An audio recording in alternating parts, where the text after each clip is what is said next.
cell phones or turn them to silent to make sure that they are not on the table when you are speaking, as they sometimes provide feedback to the PA system. You may notice that board members accessing their laptops during the meeting, they are using the laptops solely to access the board's meeting materials that are in electronic format. This meeting is being webcast and will be archived after the meeting and available on the board's website for viewing at a later date. This is an official meeting of the Dental Board of California. We have a designated time on the agenda for public comment and ask for public comment on each agenda item. Each person will be limited to 5 minutes per agenda item. The board welcomes public comment on any item on the agenda, and it is the board's intent to ask for public comment prior to the board taking any action on any agenda item. If for some reason I forget to ask for public comment on an agenda item and you wish to speak on that item, please raise your hand and you will be recognized. I want to remind all speakers to please stay on topic and keep your comments to 5 minutes or less. Thank you very much for your cooperation. We have one agenda item for this morning's meeting, and that is discussion regarding the subcommittee's proposed pediatric anesthesia study recommendations. At this point, I will turn the meeting over to Dr. Witcher.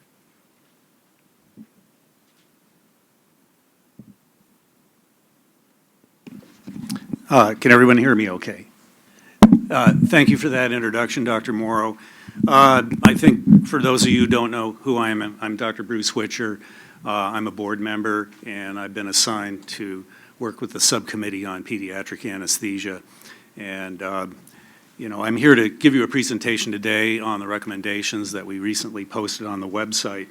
And just to bring everybody up to date, I'd like to start off with a review of our progress to date. And just to clarify, this is our first attempt at making recommendations. We intend to take additional input, and I'll give an overview of our time frame here. But just to get everybody back to where we were at our last board meeting, I presented material related to the working draft, which was the study that we had prepared beginning earlier in the year. Those findings were put out at a workshop back in July and again brought to the board meeting in August. And since that time, we've had the opportunity to take stakeholder comments, look at those, and prepare recommendations based on all the input that we have received. So basically, the working draft included some background material, comparison of laws between California laws and those in other states, comparison of California laws with association guidelines, and this material is all in that report, as well as a review of the relevant medical and dental literature and some board statistics. The draft did not include recommendations. We did not include stakeholder input at that time. That will go forward as a final report, which will be approved at our December board meeting and submitted to the legislature by January 1 of 2017. So we're at an intermediate step here. We have received comments from the following organizations and individuals. These were available for everybody to download. All the comments were appended together with this same table of contents. If for some reason your comments are not listed, please get them to us. We do want to include your input and review it. And you'll see as we go through, we attempted to respond to things that were not addressed in the working draft. In other words, we wanted new information, preferably with supporting information attached, that would allow us to understand your position. So just to briefly review the subcommittee findings that were presented in the working draft. We found that California dental sedation laws are consistent with laws in other states. There were exceptions in a few areas. One is a lot of states require 2 persons in addition to the dentist for administration of general anesthetic. And in some cases, there are a number of states that will require a dedicated anesthesia monitor for general anesthesia, generally not for conscious sedation. A number of states include fasting instructions. California did not specify that during our last round of development of regulations. And so these were some areas that we found discrepancies. Speaking to professional association guidelines, the primary guideline that we looked at, since we were directed to consider dental guidelines were the American Academy of Pediatrics, American Academy of Pediatrics Dentistry guidelines for management and monitoring of pediatric patients undergoing procedural sedation. And that did undergo an update in 2016, and we went back and reviewed that again. And I'll try to speak to some of the individual points raised there. But in terms of consistency with laws in other states, I would need to point out that California and no other state requires a separate anesthesia provider for deep sedation or general anesthesia. There is some question about that was raised in the AAP guidelines. Again, as part of our subcommittee working draft, we reviewed the relevant medical and dental literature, and we noted what a lot of people have noted, that study of anesthesia-related mortality is extremely challenging. You need large populations. You're dealing with very rare events. And so you need very extensive epidemiological type studies. For that reason, a lot of people have tried to use other approaches such as closed claims review and looking at dental board and medical regulatory board findings, things like that, as alternative methods. And I think this is an ongoing effort on the part of American Society of Anesthesiology and others to collect data to really define how and why adverse outcomes occur, because they're very difficult to study. Also, there is no established definition of anesthetic-related mortality. You have to go back and retrospectively look at the records and try to make a determination that always becomes somewhat subjective. We were able to arrive at some findings based on the literature review, and again, it was hard to come up with any numbers for healthy patients. There were really only a couple of studies because you need such large populations to come up with numbers like this.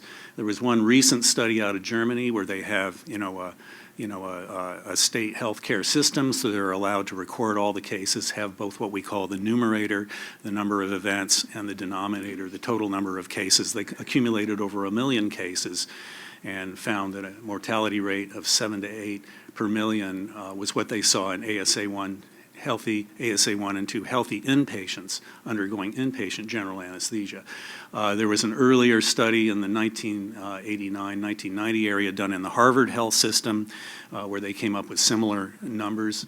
And again, they were able to establish both the numerator and denominator, but there have not been a lot of studies that did both. And so I think subsequently many people have gone on to develop, I'm sorry here, this thing has got a mind of its own here. Okay. Sorry about this.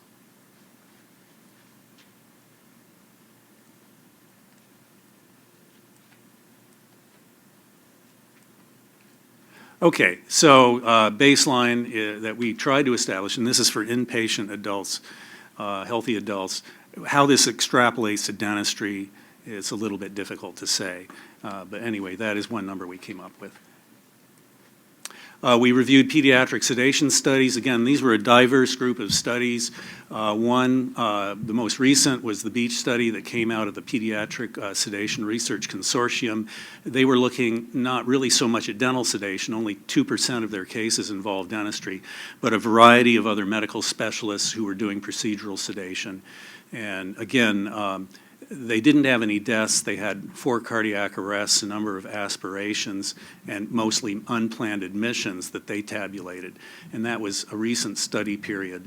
There's the study by Helen Lee out of Seattle that really looked at dentistry. However, this was based on media reports.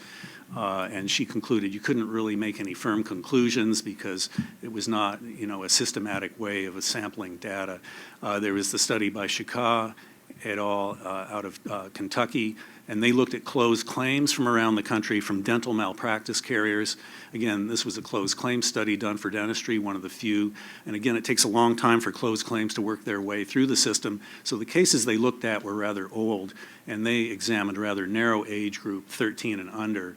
And their results are tabulated for you here. Now, these studies are all available in the working draft with the references, so if you want to go back and research this further, that information is available. And then finally, the study by Charles Cote was a very signal study where, again, he looked at FDA adverse drug reports and reports from a number of different practitioners, tabulated a relatively large number of outcomes, 95. But again, this had a very wide time frame from 1969 to 1996. And the last two studies was very interesting that they found the majority of adverse events, there was no monitoring whatsoever. So again, these are older cases, and I think the state of the art has advanced considerably. And this is one of the problems you run into with using a 10-year data span, is the state of our practice really changes over that time span, and you may not be where you think you are when you look at your outcomes. The data on the right indicates your age range. And I'll speak to that in a subsequent slide here, because I think that was one trend that we might be able to draw from these studies that did stand out. So the conclusions based on pediatric sedation studies are, there are few, if any, high-quality studies of dental sedation outcomes. Adverse outcomes were often associated with no monitoring, primarily in older cases. Poor outcome was more common in younger patients with higher ASA class. Again, in some of the studies, like the institutional studies for medicine, they had a lot of under 1-year-olds. Obviously, those are high risk. So that doesn't really apply to dentistry. However, we did note that approximately 50% of adverse outcomes do seem to occur consistently in patients under 6. The reason for this is not entirely clear. Perhaps they're receiving more treatment, there's more exposure. We know there's risk inherent in administration of sedation and anesthesia. So maybe it's just, the numbers, but that number does stand out. Reviewing our own statistics, again, these came out in the working draft. We looked at data for the last 6 years from January 1 of 2010 to December 31st, 2015. And our data was based on mandatory reports of death and hospitalization per Business and Professions Code 1680Z. We looked at age 21 and under. Data was extracted from the Department of Consumer Affairs CAS database. And this was not really prepared by the subcommittee. This was just assembled into the draft that we had prepared to this point. It was all prepared by enforcement staff, and they extracted data looking at all types of anesthesia from local all the way up through general anesthesia. And the findings were there were 9 major complications. In this case, they were all deaths. There were no instances that we found of brain damage or other permanent sequelae. 3 involved office sedation or anesthesia. 3 occurred in a hospital. 3 occurred under local, plus nitrous oxide and oxygen. So again, these occur more or less across the spectrum of treatment modalities. There doesn't seem to be a clear pattern. And this is presented to you here in graphical form. The column on the left, actually, I'll apologize to you too, there's a 4-year-old in there with the 3-year-olds. That represents 2 adverse outcomes from pediatric oral conscious sedation. 1 occurred under local, 1 occurred in the hospital. The 6-year-old was one case that involved an office general anesthetic. The other cases all occurred under local or in the hospital. So again, we don't have a lot of adverse outcomes despite a relatively long time frame of 6 years. So it just shows the difficulty of assembling this kind of data. The conclusions that we reached are that we do see that more than 50% of adverse outcomes appear to be in the under 6 age group, 20% in these other studies as well. They're 7 to 12. However, in California at least, our experience for the last 5 years is that the adverse outcomes for the older patients were usually medically compromised patients treated in a hospital, very unusual reactions to local anesthesia. There were no sedation-related deaths in that age group. And we could not really, either through the literature review or review of our own data, come up with any particular practice setting or provider model. In others, 1 provider versus 2 provider having better outcomes. And of course, I think everybody pretty much agrees that anesthesia and sedation are not without risk and should be used judiciously for this reason. The question is, what is an acceptable baseline risk? And I don't know that that's really been established. The board staff did ask me if I could come up with some sort of an estimate of how many cases are done in California California every year? No, I'm not going to propose this as a hard number. This is a guesstimate or an estimate. We went back and looked at literature reports of the number of cases given per year by oral and maxillofacial surgeons who have published a number of studies indicating how many cases the average OMS does. It turns out the number is pretty consistently about 500 cases a year for practicing OMS. So you multiply that times 670 odd oral surgeons in California, and you come up with this number of approximately 136,000 patients per year under the age of 21, assuming that 40% of their caseload is 21 and under. Now, this doesn't speak to the younger age groups like the under 7s or the under 12s. We didn't have the ability to resolve age down to that level. And if you multiply that out over the 6-year study period, we're looking at approximately 800,000 cases for the study period. Now, this does not include other providers who administer sedation and general anesthesia, including dental anesthesiologists, pediatric dentists, general dentists, and various sedation practitioners. So I would like to think this is a conservative estimate. So moving on to our preliminary recommendations, and I'll try to explain how we incorporated some of the information out of the working draft and other sources to come up with these recommendations. And again, I really stress to you, this is our first attempt at doing this. There are many ways to approach the issue of patient safety and improving it and how we can improve it for our young patients, which we're all very committed to doing. It's a question of, what is the most effective approach and what is going to be the optimal approach. I think we're doing a lot of things right. I think there's some things we can do better. And I think whenever we can, we should base things on some sort of objective evidence. Now, I won't deny that opinion plays a role in here, but generally opinion is given less weight when considering the various levels of evidence when you're looking at using an evidence-based approach. So our recommendations are based on stakeholder comments and recommendations, and I'd really like to thank those of you who provided us with some really concrete comments and suggestions and some direction, because we were grappling for this a bit, and those kind of comments were extremely helpful. Also, we looked at past dental board subcommittee recommendations. I think most of you are aware we had the blue ribbon panel recommendations, and then our own subcommittee convened both in 2010 and 2013, where we did start working on some recommendations and actually published a number for public review as a result of reports that were brought out in 2013. We looked at national trends. Most of you are aware that there's a lot of discussion at the American Dental Association House of Delegates next week about how to approach sedation and anesthesia, not so much pediatrics, but for adults, and how they're going to perhaps incorporate or not incorporate the AAP guidelines into what they're going to come forward with. And so we're watching that. Also, there's national trends that we delineated looking at a review of state laws. There have been more states that have stepped up their regulation of pediatric sedation in particular. Looking at Colorado, they came out with new laws just last year. So there's quite a bit of activity around the country. We also had to make some assumptions, and I'll explain the background behind those. To move forward, we had to just take a few things and make a decision. So basically, our assumptions are as follows. We assume that the existing program can be improved for further regulation. Now, our regulatory options are as follows. Limiting the level of sedation, in other words, the dose or the number of drugs given. Increasing training of dentists and their support staff. Increasing our personnel utilization, and increasing the number of monitors or the type of monitoring used. And then increasing regulatory oversight, either through our office inspection program or through result reporting. And I'll address each one of these points going forward. So again, we're also assuming that risk is somehow correlated with age. I mentioned there may be some discussion about that, but that was an assumption that we made. Thinking is as follows. Age 2 to 6, we're dealing with a pre-cooperative age group, lack of ability to follow instructions and so on, even sometimes difficult to do an airway evaluation on. You have to sedate the kid and then kind of find out they have a bad airway, which is a challenging situation to be in. They're generally going to require deeper levels of sedation.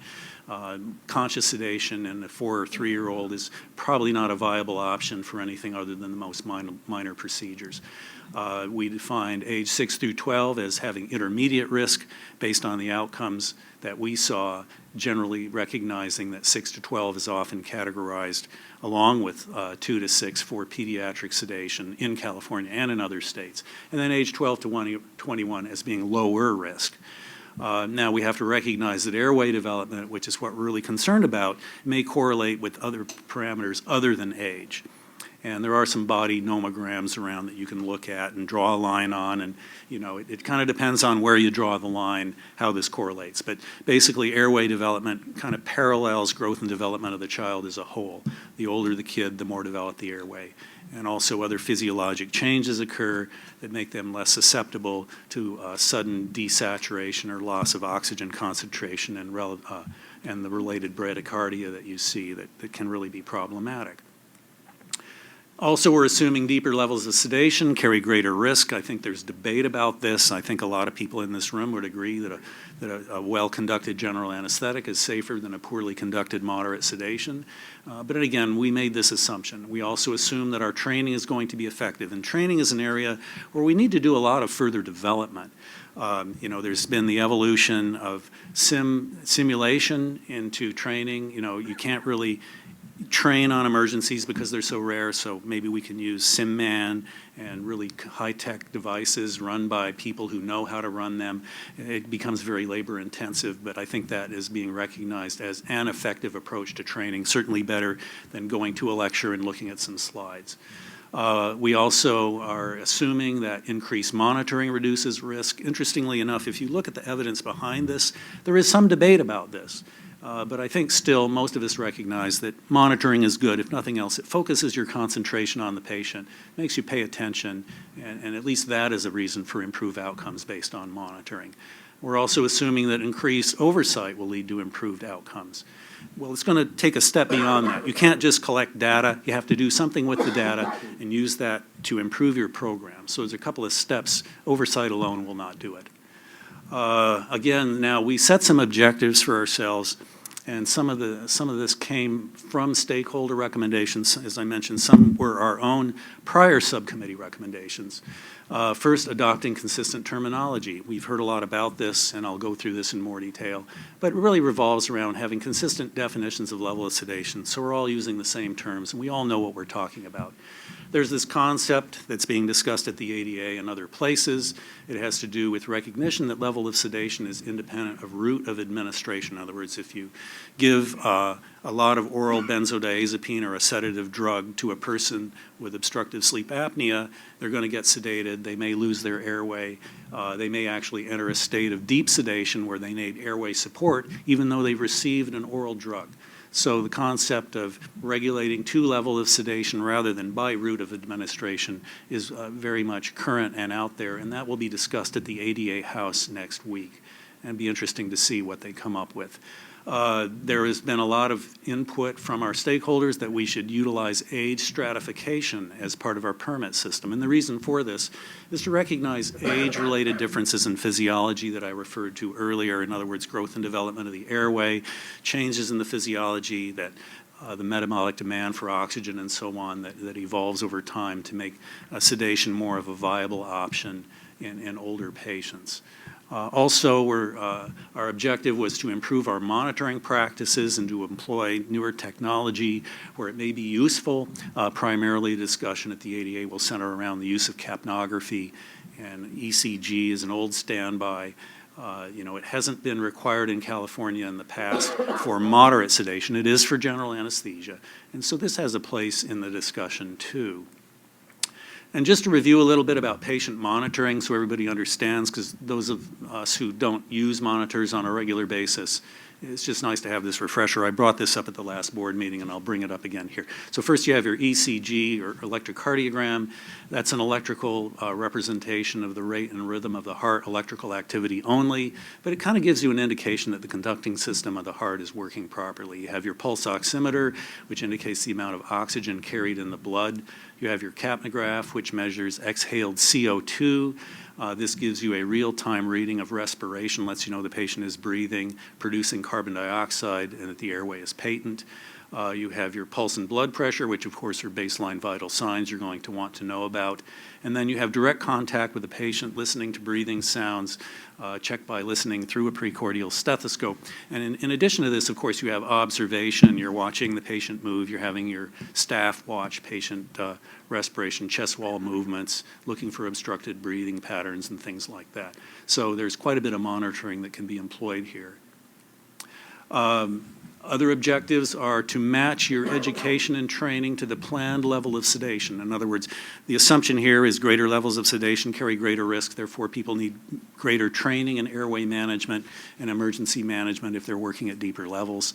You want to match your personnel to your level of sedation. In other words, if you're using deeper levels, you're going to need more personnel, you're going to need more assistance to effectively manage an emergency, and the personnel is going to have to be better trained.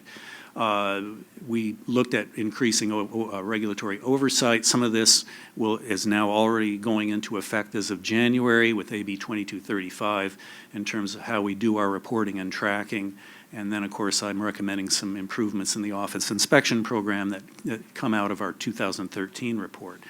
Various technical improvements. Now, this is going to come a little later in the discussion because this could be done through regulatory update. And there should be a periodic updating of emergency drugs and equipment. And the reason I bring this up is if you look at our general anesthesia and conscious sedation evaluation requirements, they are not age specific. They're very general. They cover all ages. And so they don't specify age, size, and appropriate equipment for pediatric patients, although I think we all recognize that needs to be in there. It is actually specified in pediatric oral conscious sedation, which came later. And so I think there's just some cleanup that needs to be done there with some of our requirements. In addition, there have been some improvements in various airway devices. We have new supraglottic airway devices that are around and being used a lot, gels and King Airways and things like that. That might be part of the discussion. But you need to have all these things in the right sizes. Also, some updating of record requirements. The ADA is talking about utilizing body mass index as one of our baseline vital sign recording uses. This is very useful with the increase in obesity and so on, and sleep apnea and things like this. So perhaps this should be included as part of our preoperative evaluation. And again, verification of fasting status appropriate for the level of sedation. That is something that we may want to add in. Again, this can come later. This is detail stuff. So first, updating terminology. Let's go into that. So here you have the spectrum of sedation. It's a continuum, as we've discussed many times. In dentistry, we tend to be somewhere between deep sedation and moderate sedation, more than we do toward general anesthesia. But the concept here is you need to be able to manage the patient to the next deeper level. Key concept. If we were guaranteed that we would always be within moderate sedation where a patient is capable of maintaining their own airway without assistance, we probably wouldn't need to worry about a lot of the monitors and emergency training that we have. The difficulty is at times they will go into deep sedation where they need airway support. So we need to be set up through monitoring and through staffing and all the other parameters to be able to monitor to that deeper level. And so that is the key concept here. The definitions are in the recommendations, and I just ask you to be familiar with those and maybe to refer to them as we go through the framework that we've established here, and so you can see how they fit in. Another key concept here, again, the given level of sedation can occur from drugs given by any route, and so regulating sedation by route of administration may not be optimal. I'm not saying that it's not necessarily successful, because I would have to say that as far as our oral moderate sedation, we don't really see a lot of adverse outcomes.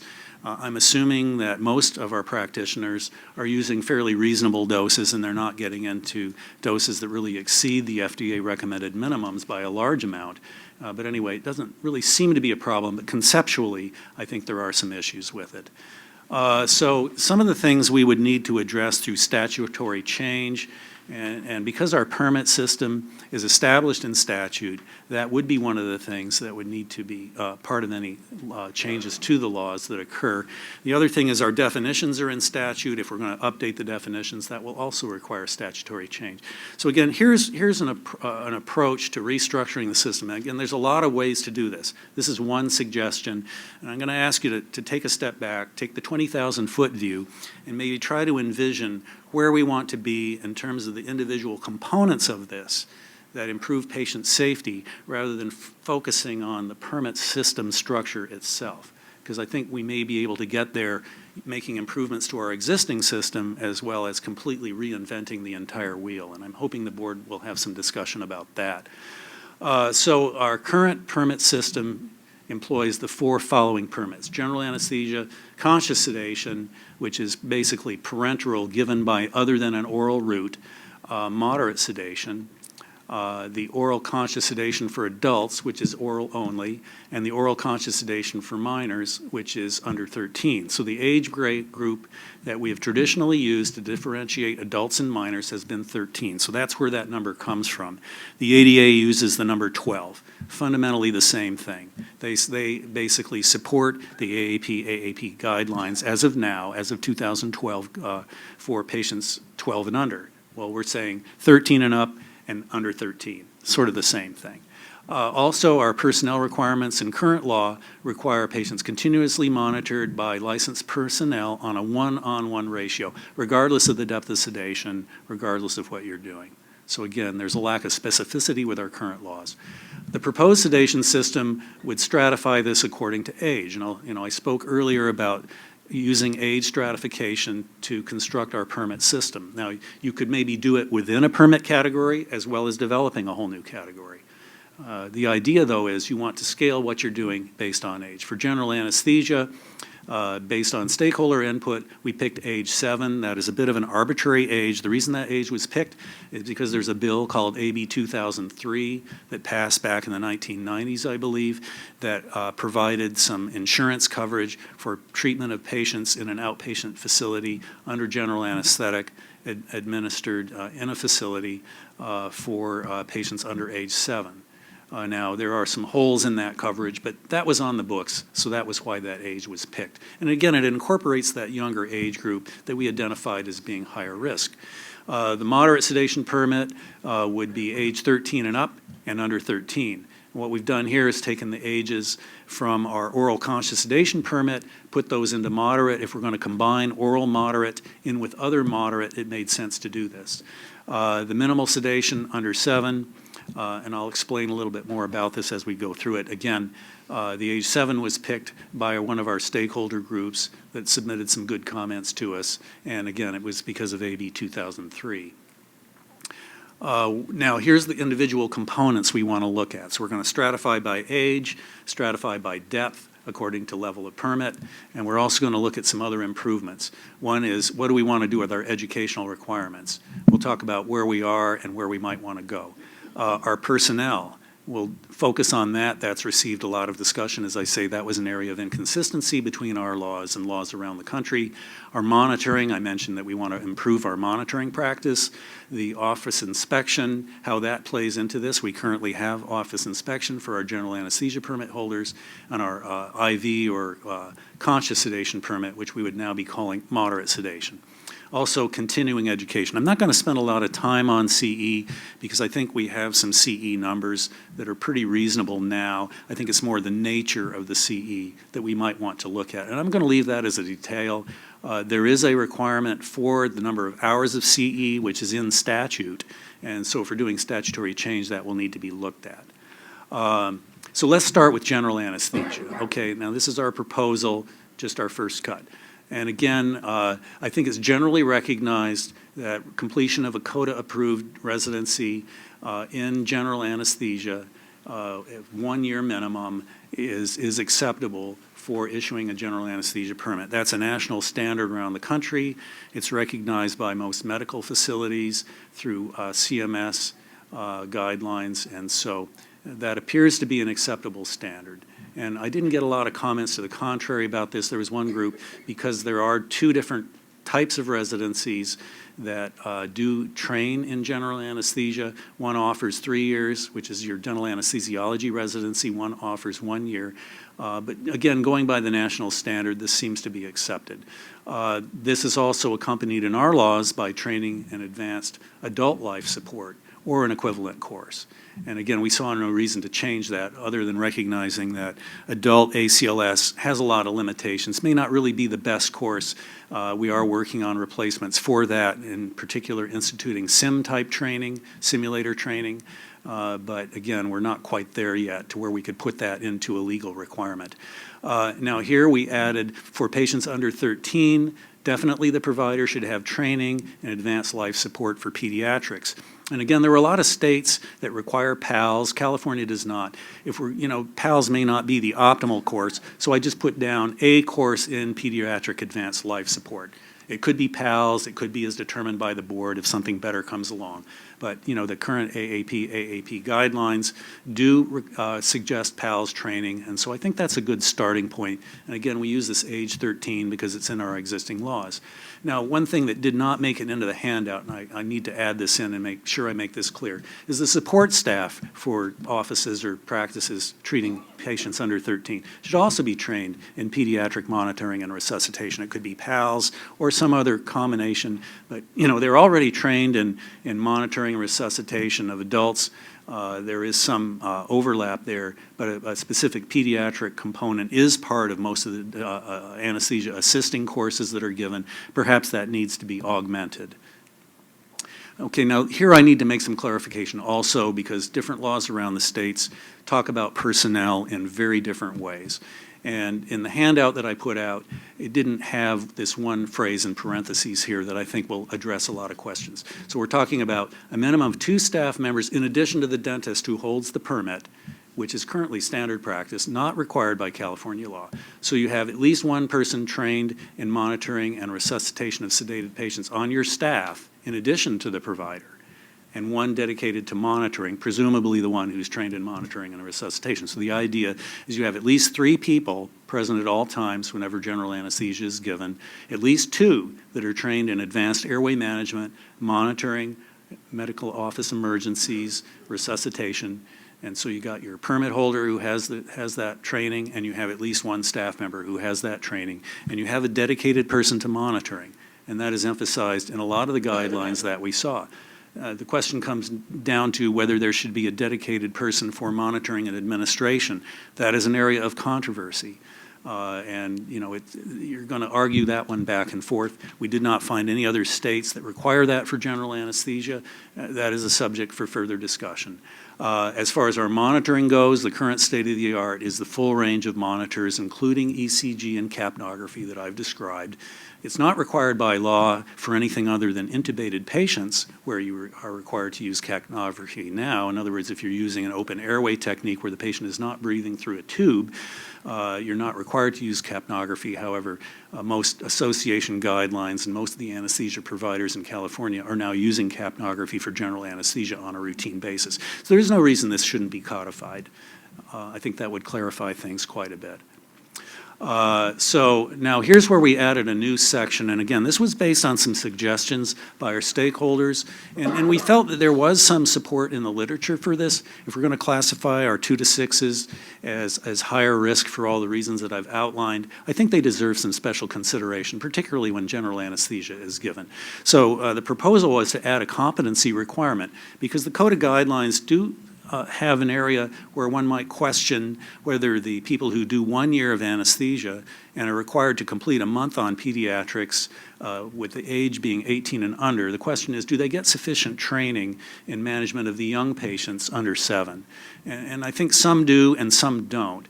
And so, you could hope that your providers would exercise good judgment and not take cases that they weren't familiar with and well trained. And so I don't really see any reason not to add a requirement such as completion of X number, whatever the sufficient number is determined to be for initial permit application if you're going to be doing general anesthesia on patients under 7, and then having an ongoing competency requirement, because we all recognize that as you do more cases over time, you're going to become familiar, you're going to maintain your competency. And this is a concept in medicine for privileging in hospitals. It's not enough just to know how to do something. You got to continue to do it to stay current with your skills. And so, but we didn't want to exclude our permit holders from being able to attain these skills if they have the opportunity to do so and the desire. And so if they want to do if our permit holders have not achieved the number of cases for a permit application to qualify for what I would call an unlimited general anesthesia permit, all ages, they could complete supervised cases under the supervision of somebody who was qualified to gain the necessary training experience and submit these cases as part of a permit upgrade, if you will. So that is part of the proposal here. As far as continuing education goes, obviously there should be some specifically related to pediatric anesthesia. And again, there's a lot of discussion and development that needs to take place to determine what that training should be. Let's move on to our moderate sedation permit category. Again, we divided this into adult and pediatric. I could envision how you might have one moderate permit and then you would maybe have a pediatric subcategory where people could qualify for patients age 13 and under, and yet there would be only one permit. And that way we could maybe retain our existing moderate sedation permit, changing the terminology from conscious sedation to moderate sedation, but have a pediatric subcategory. The idea here is, and again, this goes back to some definitions that are subtly included in some of our oral conscious sedation requirements, that to qualify, to be actually administering moderate sedation, you have to give sedation that exceeds the FDA recommended dose for home use. In other words, if it's below the FDA maximum dose, you don't need the moderate sedation permit. You are doing minimal sedation by definition. So this would apply only for doses that, if you're giving oral sedation, IV sedation by any of the other routes, intranasal, intramuscular, this permit would be necessary. You would not be supposed to exceed the definition of moderate sedation because you can't define by dose because every patient responds differently. You have to define by the level. And again, this would be patient 13 and older. Now, we have some current ADA training guidelines that specify the training for this permit category that California has adopted. It's basically 60 hours of education and 20 individual clinical cases. That is a very large amount of training. It's okay if you're getting it in an advanced residency training program. If you have to go take that as an individual, it's a very expensive course and it takes a lot of hours. And so this is a great burden to put on our moderate sedation providers. The people who give parenteral sedation are now doing this. The question is, do we want to take our oral sedation providers who traditionally have done 24 hours in one clinical case and wrap them into this? And so that's a discussion that we'll need to have. Again, the goal here is for our moderate sedation providers to complete a sufficient number of clinical cases to establish competency. That number is currently set at 20 cases. And again, this carries with it the office inspection requirement. We presently have that for our conscious sedation or moderate sedation providers. It's currently for parenteral only. So now we get to our pediatric category, and this parallels the adult category very closely. You're going to have your staff, again, in addition to the dentist, one member is required. Again, you're going to want to have them trained according to AAP guidelines in the monitoring and resuscitation of pediatric patients. I'm sorry, I jumped ahead here. Let me finish up with personnel and adult. I got ahead of myself, sorry. So again, your personnel is going to be one staff member in addition to the dentist, trained in the monitoring and resuscitation of sedated patients. That could be ACLS, it could be however we've defined it. Monitoring, again, we're going to recommend the full scope of monitoring here, and the rationale being you have to manage to the next deepest level. So if you're into a state of deep sedation, you're supposed to stop, allow the patient to recover, return to the level of sedation you're qualified to manage. But during that time, you're going to want to have the full array of monitors on them. Now, capnography may not be feasible in all cases if the patient's a mouth breather, if they're moving around a lot and you're getting a lot of ECG artifact. It's simple. You document that your monitors were not effective under that situation, and you're not obligated to use them. You just need to indicate there is a reason why you didn't use them. And again, your continuing education should be scaled related to sedation, which is an existing requirement. The current requirement is 15 hours every 2 years. For general anesthesia, it's 25 hours every 2 years.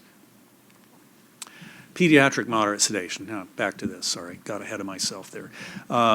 Administration and monitoring of sedation to children under 13 by any route. Again, this wraps the oral route into our parenteral routes, one permit. You could conceivably do this under a single permit category for moderate sedation and have this as a subcategory, perhaps, of moderate sedation overall. You're not to exceed the definition of moderate sedation, obviously. Your education, again, the ADA does not give training guidelines for pediatrics. They sign off at age 12. So these would need to be developed. I would say something similar to what is done with adults. Some of the training would transfer, but you're going to want to have some specific airway training for pediatrics. We recognize that, and maybe some sim training too.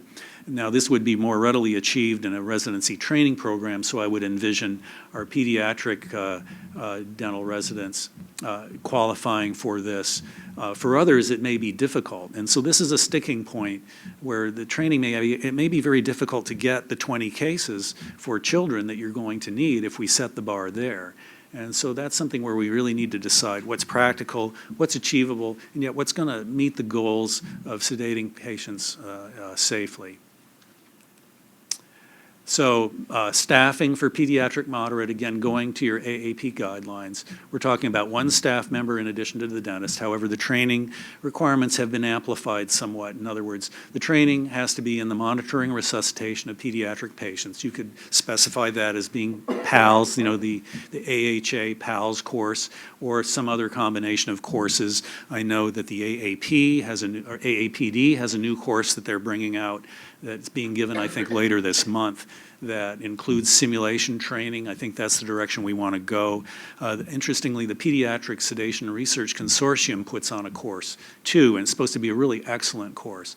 So these courses are around. There's not a lot of them. They're in a state of evolution, and I think that's a way for the future. So I would suggest starting off with PALS and leaving it open for the board to accept other courses as they are developed moving forward.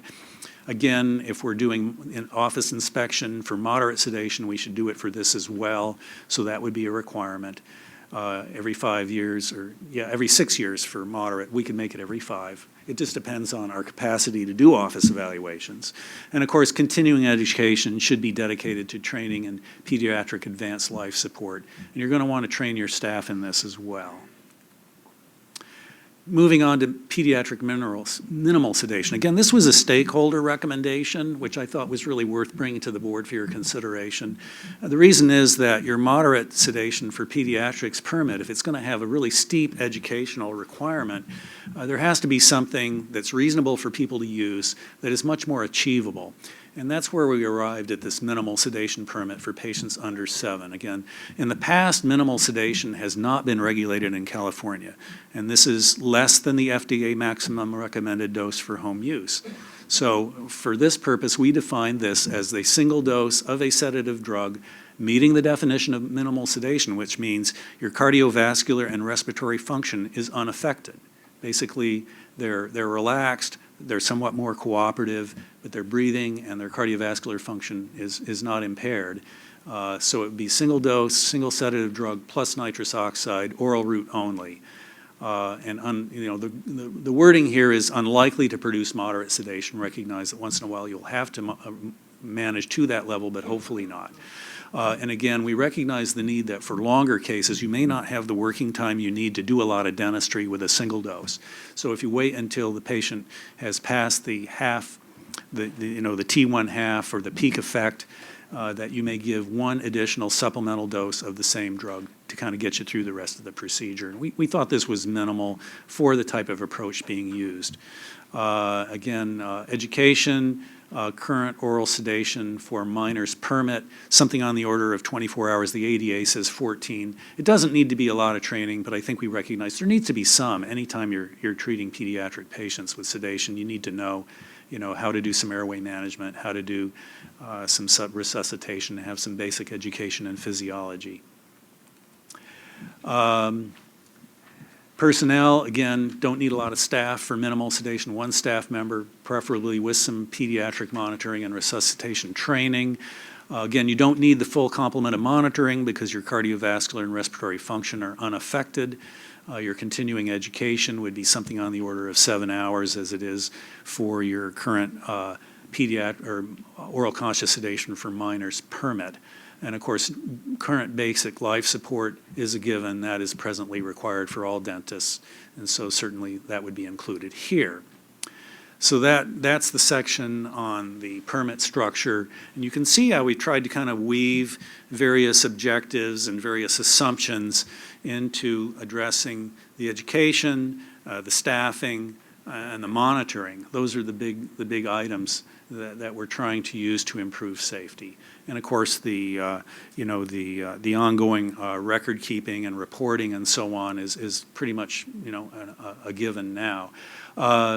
Now let's talk about our next recommendation was to update the requirements for drugs and equipment. As I mentioned, this is sort of a technical update, an update for currency. This would be done through regulatory change, would not require statutory change.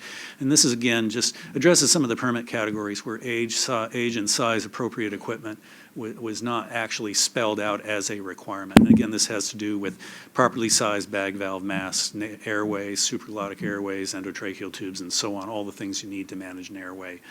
Your body mass index, I've touched on that, and of course your preoperative instructions. These would all be a regulatory update.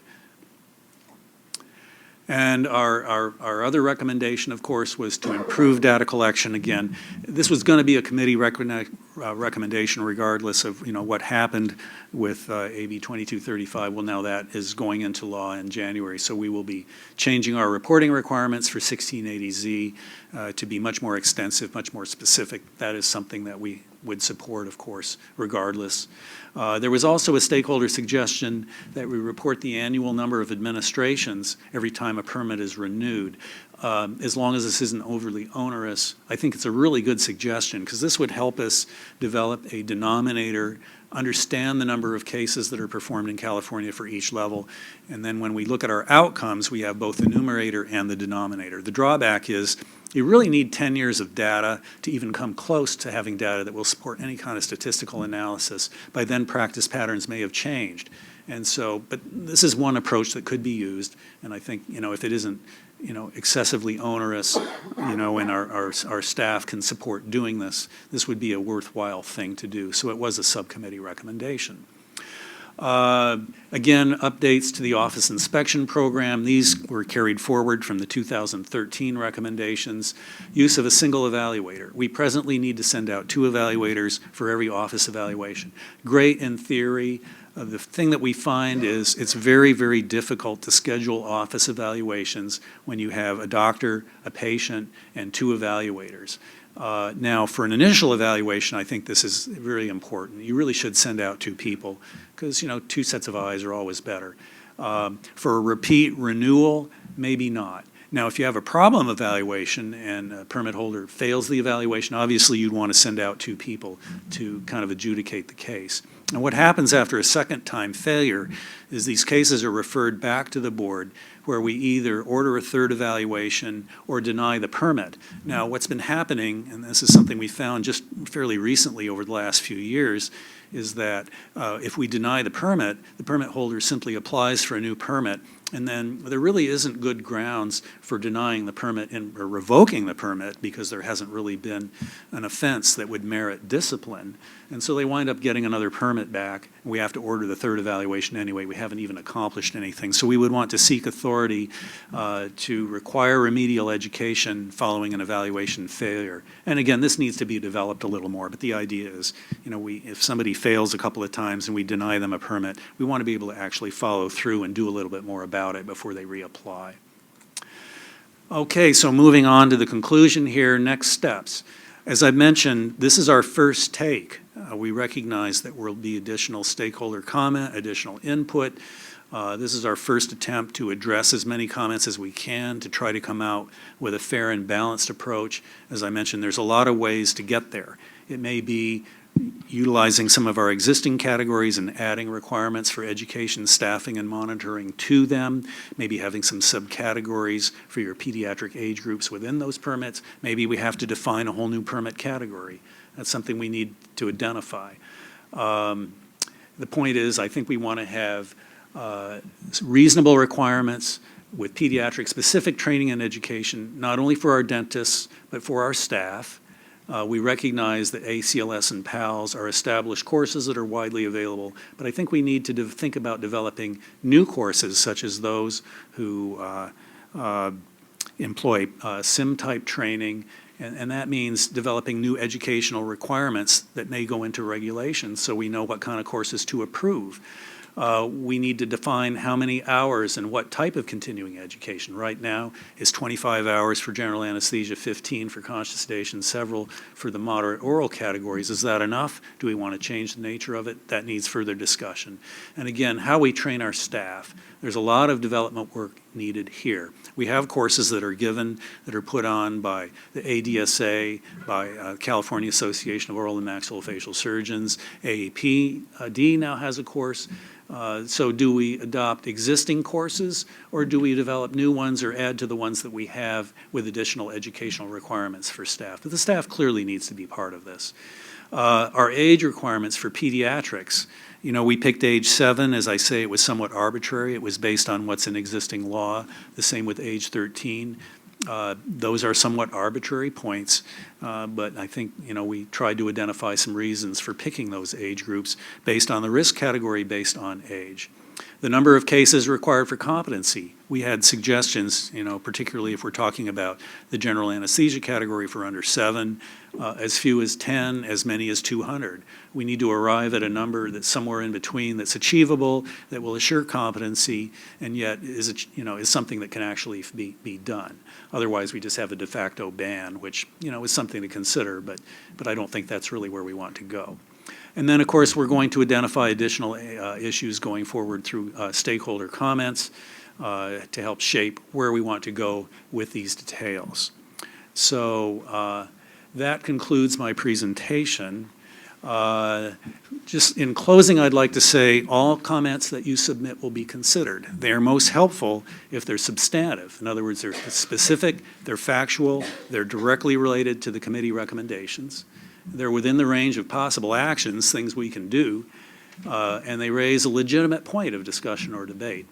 And it's always helpful if we have supporting information. I mean, thoughts, feelings, beliefs, opinions are useful and certainly worth considering, but they carry more weight if there's something to back them up. The other thing is we would like to set a target date of October 28th. And the reason for this is we have to have time to assimilate this information, prepare our final recommendations for the board's review at our December 1st and 2nd meeting. That's coming right up. And so, and we want to get this information out to you sufficiently in advance of the meeting, so you at least have a couple of weeks to review it and understand it, because it's very technical. There's a lot of complexity to this. It's not something you want to read the night before. So that concludes my presentation. I'd like to move first to board discussion and some board member questions, and then we'll move on to public comment. Thank you. Before we move to that, Dr. Witcher, I would just like to take the opportunity to thank you and the anesthesia subcommittee for the many, many hours that you have put into this report, and also the recommendations that you have brought for us today. Obviously, you know, this is an issue that the board has taken seriously and will continue to take seriously. I think we have had an opportunity to look at where we are and see where we need to go. And I am convinced that every single member on this board is committed to our statutory mandate to protect the public. And that's what we are doing now, is doing our job. We are moving in ways to protect the public. So I want to thank you very much for your efforts and your subcommittee's efforts. So I would open it up for board members if they have any questions or comments. Yes. Dr. Witcher, just the component of office inspections, I understand there are some challenges there in terms of manpower to get that job done. Could you help me understand what maybe some of those challenges look like, and then how do we overcome those challenges moving forward? Well, again, we've reported this at board meetings, the status of our evaluation program. We conduct approximately 125 to 150 general anesthetic evaluations every year. The conscious sedation evaluations, it's usually, 50 to 60. We are not keeping up in the conscious sedation area because it's very difficult to recruit conscious sedation evaluators. The general anesthesia evaluations, we're doing pretty well. We have a large pool of volunteers there. However, we are losing people due to retirement. And it does seem that some of our newer members of the profession are a little less eager to volunteer. It sometimes comes later in one's career when one feels compelled to do these things. And so it's primarily an issue of recruitment. It's also one of scheduling and staffing. I had put in a recommendation that we augment the program, but I understand that can be done with a budget change proposal internally if the need arises. And so I think we can work on augmenting the program in terms of staff support and so on. So it's mainly a matter of recruiting enough evaluators. Sometimes they're only available on certain days. We schedule these things as far in advance as we can, and then we have last-minute cancellations. They have to be rescheduled. People have to be inconvenienced. They have to block out their schedule. So it's very burdensome. It takes at least a half a day to do one of these, plus travel time. And there is some reimbursement for expenses, but it's basically being done as a volunteer effort. And so California is a very large state. There's parts of the state where we have anesthesia permit holders where we just don't have enough of them to do the evaluations. We've had volunteers who have flown their own private planes up to the more remote areas to do evaluations, and you resort to doing things like that when you're fortunate enough to have those kind of resources available. So it's mainly the challenge of recruiting enough evaluators. And then there are some qualifications that have to be met too. They have to have had their permit for at least 3 years, and they can't have had any disciplinary actions, and they have to go through an appointment process with the board. So those are some of the constraints. It's mainly a scheduling issue. To get that many people together is very difficult.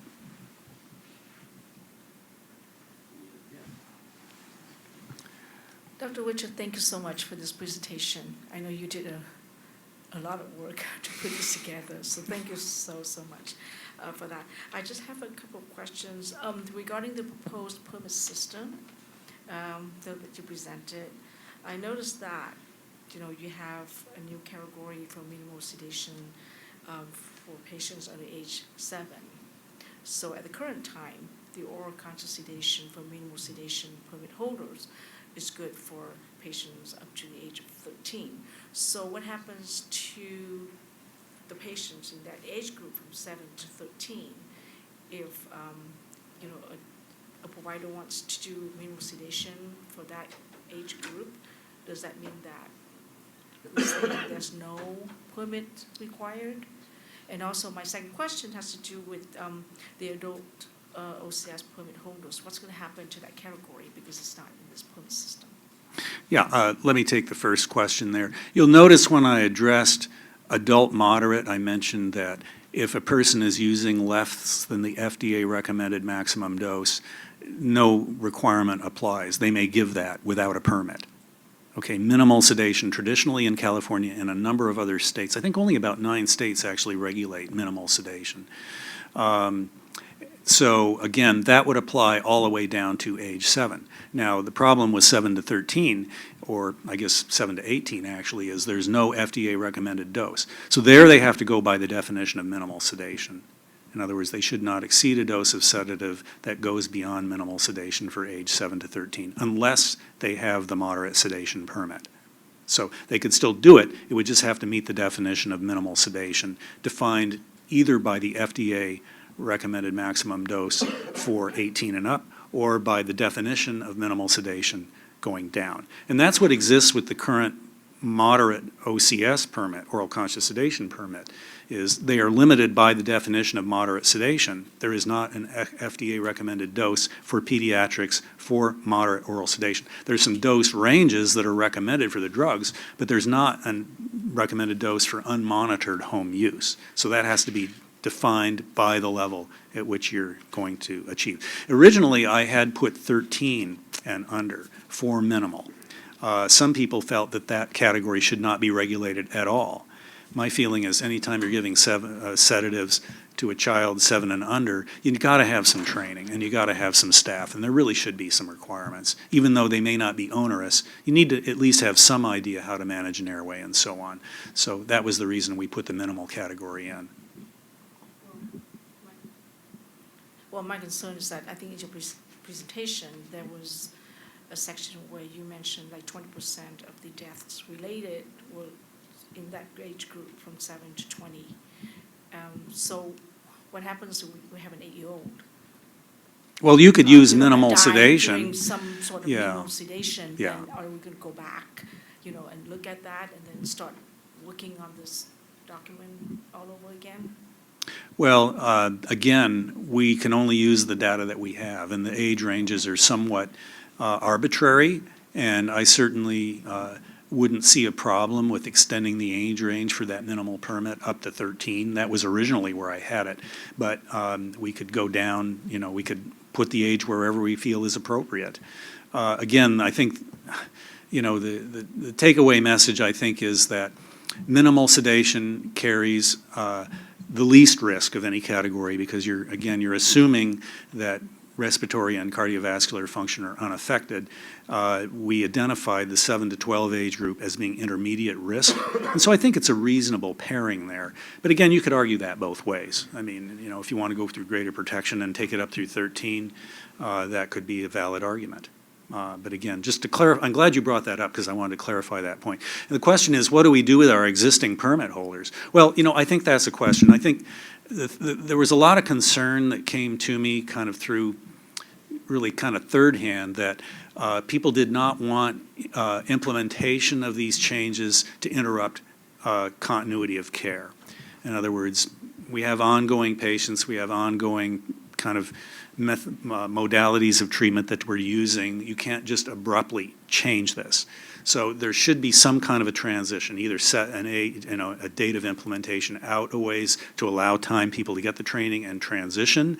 You could set grandfather people in who've already been doing it based on the assumption that we haven't had that many problems with oral moderate. So maybe, this will be something going forward as a preventive sort of action. So that all needs to be determined. But I think we would not want to make a sudden transition that would throw everything into chaos. I think that would not benefit public protection.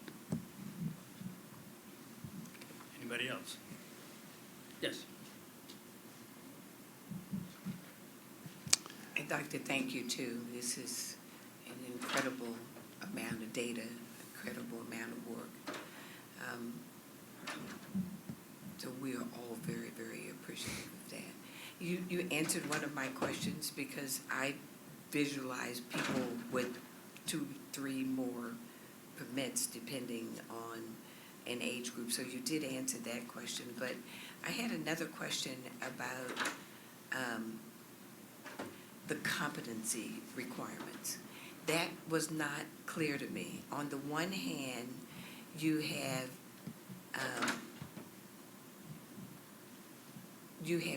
GA permit holders who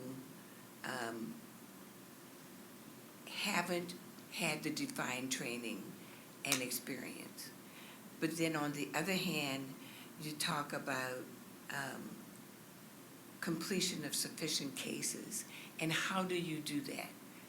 Are these would be people who are already practicing? And walk me through that. Sure.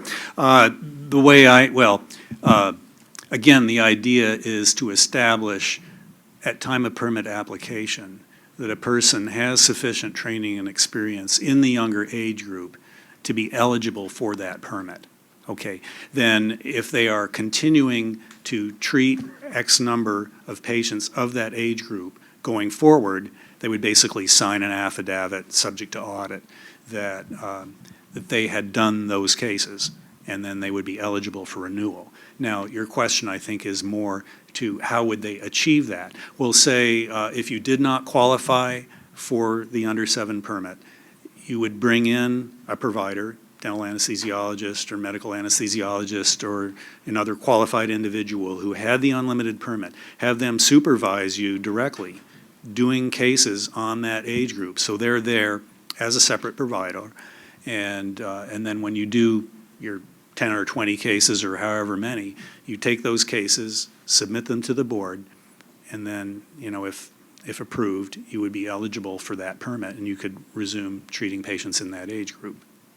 And so those cases would be reviewed, each single case would be reviewed?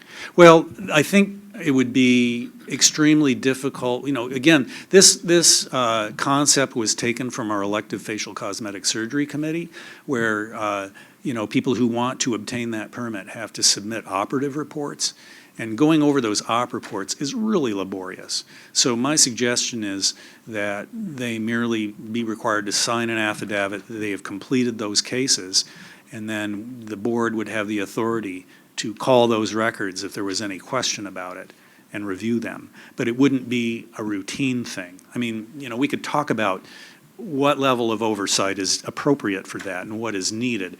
But I think the point is you need an avenue for people to be able to get that credential if they don't get it in their residency or they don't come out of a residency where they did enough kids. Like I say, there are residencies where you treat a lot of small children and others where you treat hardly any. It kind of depends on, it's like your dental school requirements. Some urban centers, they have a lot of trouble getting denture patients. The same thing. You could just be in an area where there weren't a lot of kids, but you need to, if maybe you join a practice where they do a lot of kids. And so one of your senior partners could, guide you through that process as you become familiar. But I think the point is to recognize that age group, it's a special age group and takes special skills. And, not everybody's equipped to do it. And so then consider an elderly patient, for instance, with Yeah. multiple health challenges. Yeah. What do you do with that group? Well, that's interesting because that has come up in some of the discussions. Should there be a permit for medically compromised elderly as well? Well, I think the point is that people who come through a general anesthesia training program are going to be treating a lot of adults, sufficient adults. I mean, the requirement is 300 cases. Out of that, they're bound to get enough medically compromised that I don't believe that will be an issue, because that's most of the patients that we get. The challenge that we have is that hospital coverage is not available for most of the medically compromised elderly, so we have to modify the treatment, somehow get them comfortable enough. I mean, that's where, we're doing more like moderate, minimal, or even straight local sedation with some nitrous, just because, they're going to be a poor risk. And it's very, very difficult to arrange inpatient type treatment because there isn't any reimbursement. It's all out of pocket, and the treatment just becomes unaffordable. And so, but I think that, that is a very valid point, and I think there are a lot of continuing education courses given related to medically compromised patients in recognition of the fact this is a growing age group. They're becoming more complicated. We have this adage where, the newer drugs and the newer technologies are keeping people alive longer, and they're leading higher quality lives, so we're seeing more of them. I mean, longevity, I think, has improved, and certainly the quality of life has, and so they really present a challenge. My second question has to do with pediatric moderate sedation as opposed to minimal. And I'm not certain how that would work and who decides what's medium or what's moderate. Well, that's a very good point, because that definition, there is some subjectivity there. And that's where we have to go back to the definitions. That's really the only tool we have. Now, there are some newer monitors, where you monitor brainwave activity that may give us a better indication, but they're not quite ready for that sort of use yet. But basically, it is subjective. And that's where you have to kind of watch, that it may be, people may tend to push the envelope and sedate beyond what their permit allows, but then again, they're subject to discipline if they do that. And if the dose of drugs given isn't consistent with the level of sedation that they intended to achieve, they're opening themselves up, to disciplinary action if anything goes wrong or if it comes to the attention of the board. So that's about the best we can do. It's not perfect. As I say, it's a continuum. There's a spectrum there. Okay, thank Okay. you. Yes, Dr. Wu? Dr. Witcher, I may have missed this, but I wanted to know if there were other states or any state that mandated a separate anesthesia provider. I'm not aware of any. Okay. That's for general anesthesia, yeah. If there is one, I'd like to know. Alaska years ago did, but they repealed that some time ago. And so that was the one state where there was a prohibition on, they had to have two people. And again, we do see cases with both models, both single provider and two provider models. And there's also a lot of debate within the medical community about that topic too, particularly for procedural sedation, not so much for general anesthesia. And as I said, in dentistry, general anesthesia in the deeper sense toward the right-hand end of the spectrum there, that's not something we really use a lot. Usually when we go there, we're using an anesthesiologist, we're going to the hospital, we're going to the surgery center, and their management is much more intensive. Most of the time, because we're using local to augment our sedation, the sedation sort of reduces awareness and produces amnesia and reduces sensations of pressure and things like that. The sedation doesn't need to be as deep as if we were trying to achieve a surgical plane of anesthesia. And so, but again, we need to be able to manage to the next deeper level, and that's why the permit says general anesthesia, because we're potentially in that territory and need to be able to manage to the deeper level. Could I follow up on that? Yes. One of the things that I am really, really struggling with is how you achieve a balance. And you make sure that every member of the public is protected. Certainly, if we went to a model where we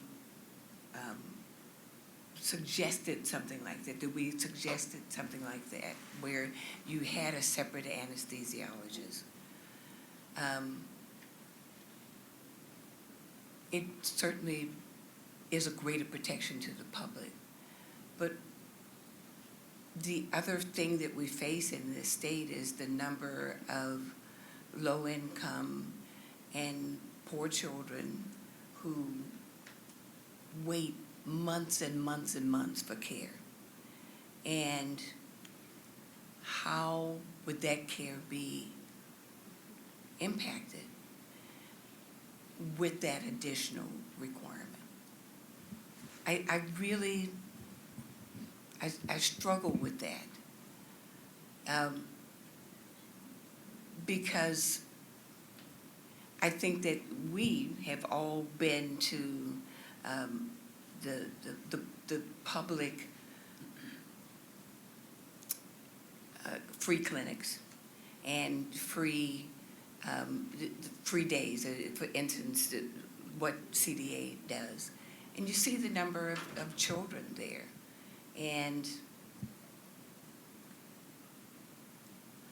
I don't know whether this is so much a question as a statement, that I just don't know where the balance would be.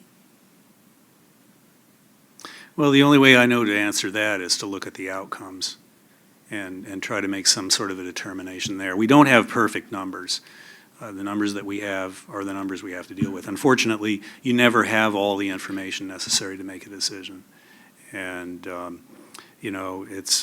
is a challenging area. I know the way the current system works for small children, because I have a community clinic and I have a children's clinic in my area, is they just, using the existing parameters, they parcel it out. They do some oral moderate. When they can, they use the hospital or a surgery center or bring in a dentist anesthesiologist who works at a reduced rate. But a major part of their fundraising is to raise funds to pay that individual, because there isn't, the Denti-Cal coverage is really very small. It's not sufficient to compensate the person coming in. It barely pays for their drugs. And then they refer some out, to oral surgeons who will do a quick case, on a smaller child. People that really do a lot of kids in their area who are comfortable doing it and who have a reputation as being good at it. And because it is, it's not something that every OMS practice in a given area is going to do. There's some that do, there's many that don't. And so the ones who do it tend to collect the cases. And so it's a combination of things that has to be assembled. For instance, ironically, the Denti-Cal cases they do in the hospital, because the hospitals are obligated to take a certain number of cases a month.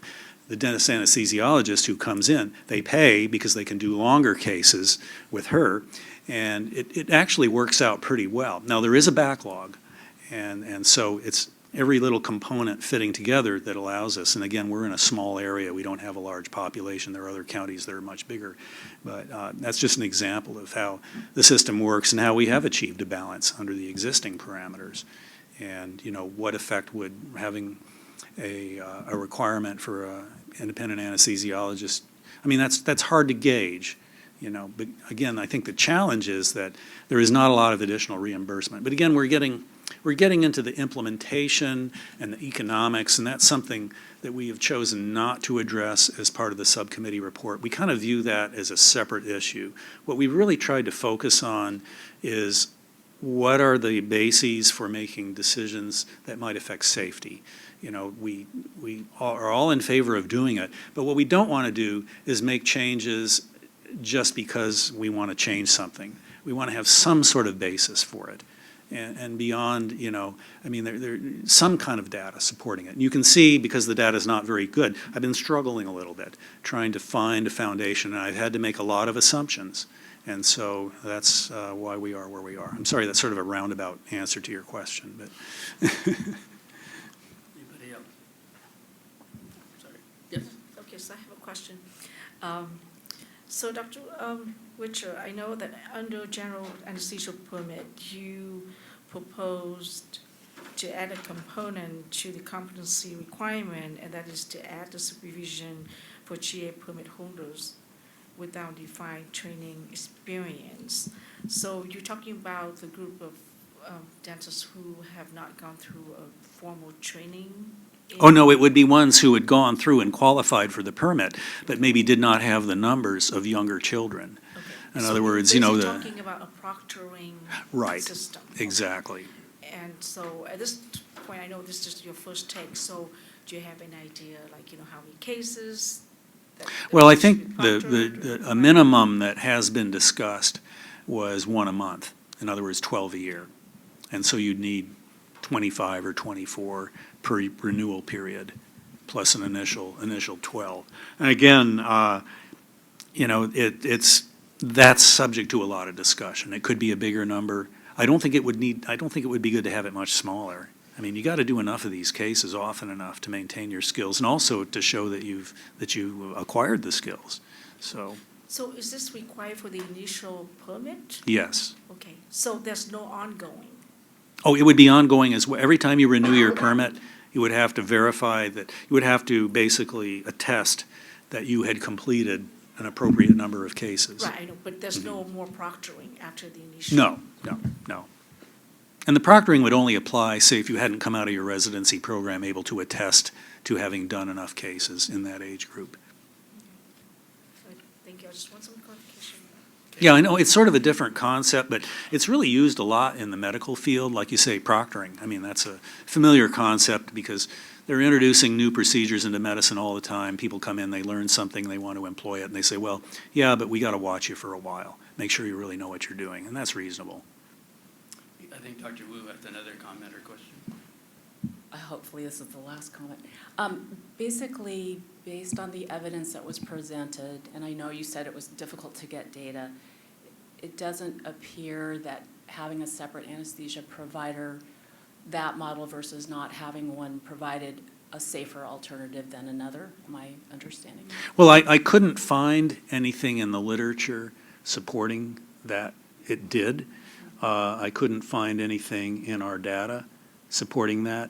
I mean, for example, we have one patient there, age 6, who, tragic case, received an office general anesthetic, didn't survive. We've subsequently had another case where there was a separate anesthesia provider and a pediatric dentist. So it's, and again, those cases are scattered out through the incident reports as well, where maybe there wasn't a serious outcome. They occurred in a variety of settings, lots of different kinds of problems. Interestingly enough, the number of incident reports, and you would call an unplanned admission, basically what a 1680Z report is, the numbers are very similar to what were in that Pediatric Sedation Research Consortium. They had like 60 or 70 out of 130,000, and we had, I think, around 50 to 55 for a much larger number of cases.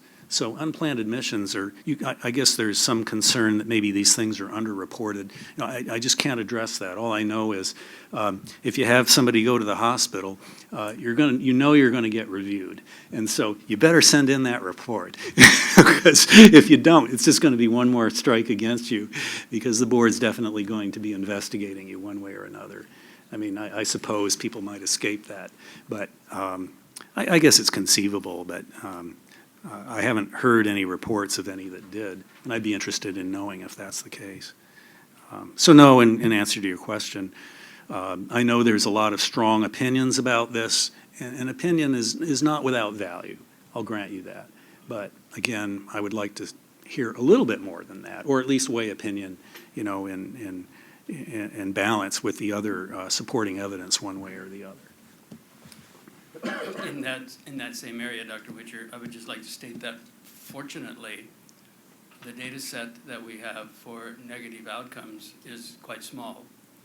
Unfortunately, the data set is so small that it doesn't allow us to make significant statistical decisions regarding one versus the other. I don't want to have a large data set, in order to do that. But yet, from the limited number that we have, we're not seeing that there's a trend. I appreciate and I applaud the development of a better data collection system moving forward over a period of time. Hopefully, we won't get enough data set, but we will get a larger number that we can make some conclusions from. So with that said, I have one question regarding the general anesthesia permit educational requirements. And I believe the minimum 1 year of Commission on Dental Accreditation approved residency has been existing for some time in our code and regs. Is that correct? Yes. Okay. Maybe a 1 year anesthesia residency was viable and obtainable some time ago. My understanding at this point is that it is not. To my knowledge, the only two Commission on Dental Accreditation advanced education programs that teach to competency in general anesthesia are oral maxillofacial surgery and our advanced general dentistry education in dental anesthesiology. At the present time in California, there is only one advanced general dentistry education program that teaches to competency in general anesthesia.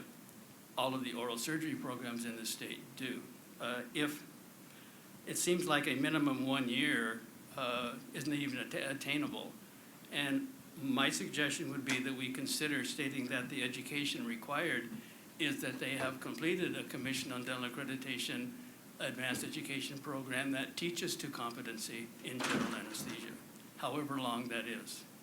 Well, that would be a more accurate way of putting it. I mean, that's existing language, and if you notice over in the regulations section in 1043, it makes the differentiation between the two different types of programs, and even that is somewhat antiquated in that it says a 1 year program in general anesthesia, which really now I don't think there are any. I think they've all gone to 3 years, and so I think that disparity between the OMS programs, which are shorter, and the dentist anesthesiologist programs that are longer. The Commission on Dental Accreditation for advanced general dentistry educations in anesthesiology, dental anesthesiology, is now requiring 36 months. Correct, So correct. That's the only one that teaches to competency. My understanding also is that the advanced education programs in pediatric dentistry teach to competency at moderate sedation. Correct. Yeah, they're required to be involved in 50 cases and actually complete 20.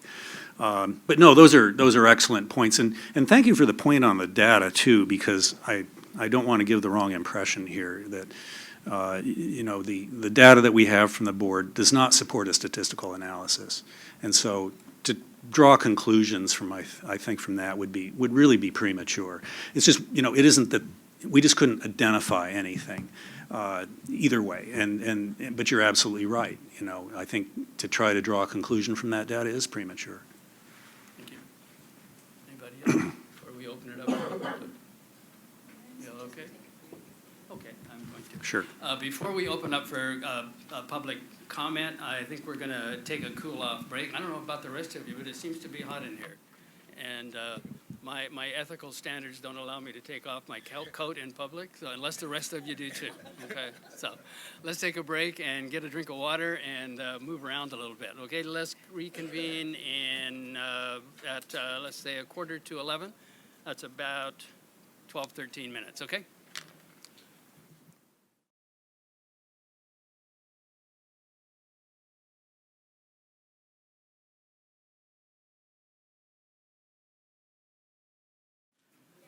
Felt good to be able to move around a little bit. Okay, we would now like to open up for discussion and comments and questions from those of you that have taken the effort, the time, and the expense in some cases to come. We do value what you have to say. We will listen to what you have to say. We will consider what you have to say. And we appreciate you coming and sharing with us your comments, your questions.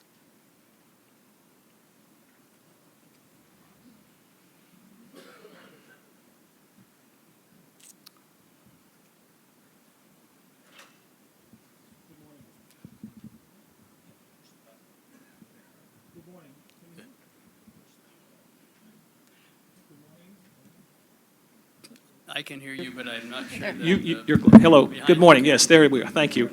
Good morning, I'm Alan Felsenfeld, representing the California Dental Association, approximately 26,000 of the licensees of the board. We will be sending official comments to you after this meeting, but I would like to briefly summarize what the substance of those comments would be. We'd like to thank you. Your subcommittee has done a wonderful job of amassing a tremendous amount of data in great detail in a very short order. Also would like to thank the subcommittee for the recommendations, which generally are going right down the same lines that we at CDA and the associated groups of anesthesia people are looking at as well. For the last month or so, month and a half, we've had a consortium of stakeholders. The CDA put together a group of dentist anesthesiologists, oral and maxillofacial surgeons, periodontists, pediatric dentists, general dentists who use anesthesia services in their clinics and the like, to discuss the various issues and parameters that we've talked about. And we would like to suggest that we are looking at things, trying to get them supported by data as best as possible. It's been mentioned here already that the data is very sparse and there is no denominator. We understand that. CDA certainly agrees that patient safety is the #1 thing that we all are interested in maintaining. Having a death of anybody, child or otherwise, is unacceptable. And we understand it will never be never, but at the same time, we are very much interested in preventing that as best as we can. We've tried to reach consensus on these issues. It's a little difficult because we all have different perspectives, but we have generalized consensus on the concepts, many of which were in the recommendations, such as defining anesthesia by level, not route, which makes more sense from a physiologic standpoint, ensuring that providers of pediatric anesthesia, either 13 and under or 7 and under, have good training and maintain good competency in those areas, and recognizing that most important, one of the things that's very important to us is that the rescue concept, that if you're trying to do moderate sedation and a patient slips into deep sedation, we need to be sure that people are trained to recognize and manage that at whatever level they're going to be managing that.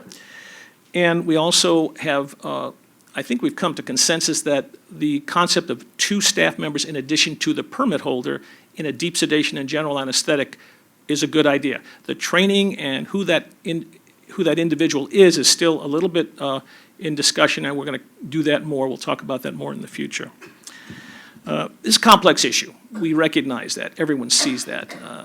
Dr. Zwitcher's presentation pointed out the complexity of all the different levels and things like that. We would hope that the decisions that the board makes on this and as we go forward are data-driven and evidence-based insofar as it's possible to get data and evidence to support what we do. We realize that there's a short timetable for what we're doing. We would also hope that you can, in some manner or means, collect data of other providers of anesthesia outside of the dental realm, physicians in hospitals, physicians in dental offices who do anesthesia, so that we can see. I don't think they're obligated to report complications, but it would be nice if we could get that information to help us have the data that we need. The 2 overarching concepts that we would like to continue to see pursued, and number 1 is safety. I don't think that's an issue here at all. I think the board is very much interested in that, as we all are. Number 2, we must understand and we must recognize that anesthesia in the dental office is an integral part of the practice of dentistry. Absent that, and I'm not talking about local obviously, but absent that, we are going to have a series of patients who have anxiety, who are uncooperative, who would otherwise not get dental care. And I think Ms. Burton indicated that we are worried about access to care, and we would agree with that potentially we could have lots of problems with that. So we don't want to slight them. We don't want to lose the focus that we are trying to provide good dental anesthesia. We must come together and have some kind of a unified approach to this that will be acceptable to the board. We would like to continue to discuss this issue. We're going to have more meetings of our group, and we will come back and talk with you more. We appreciate the chance to have the input and would be happy to help as we can. Thank you. Thank you for your comment.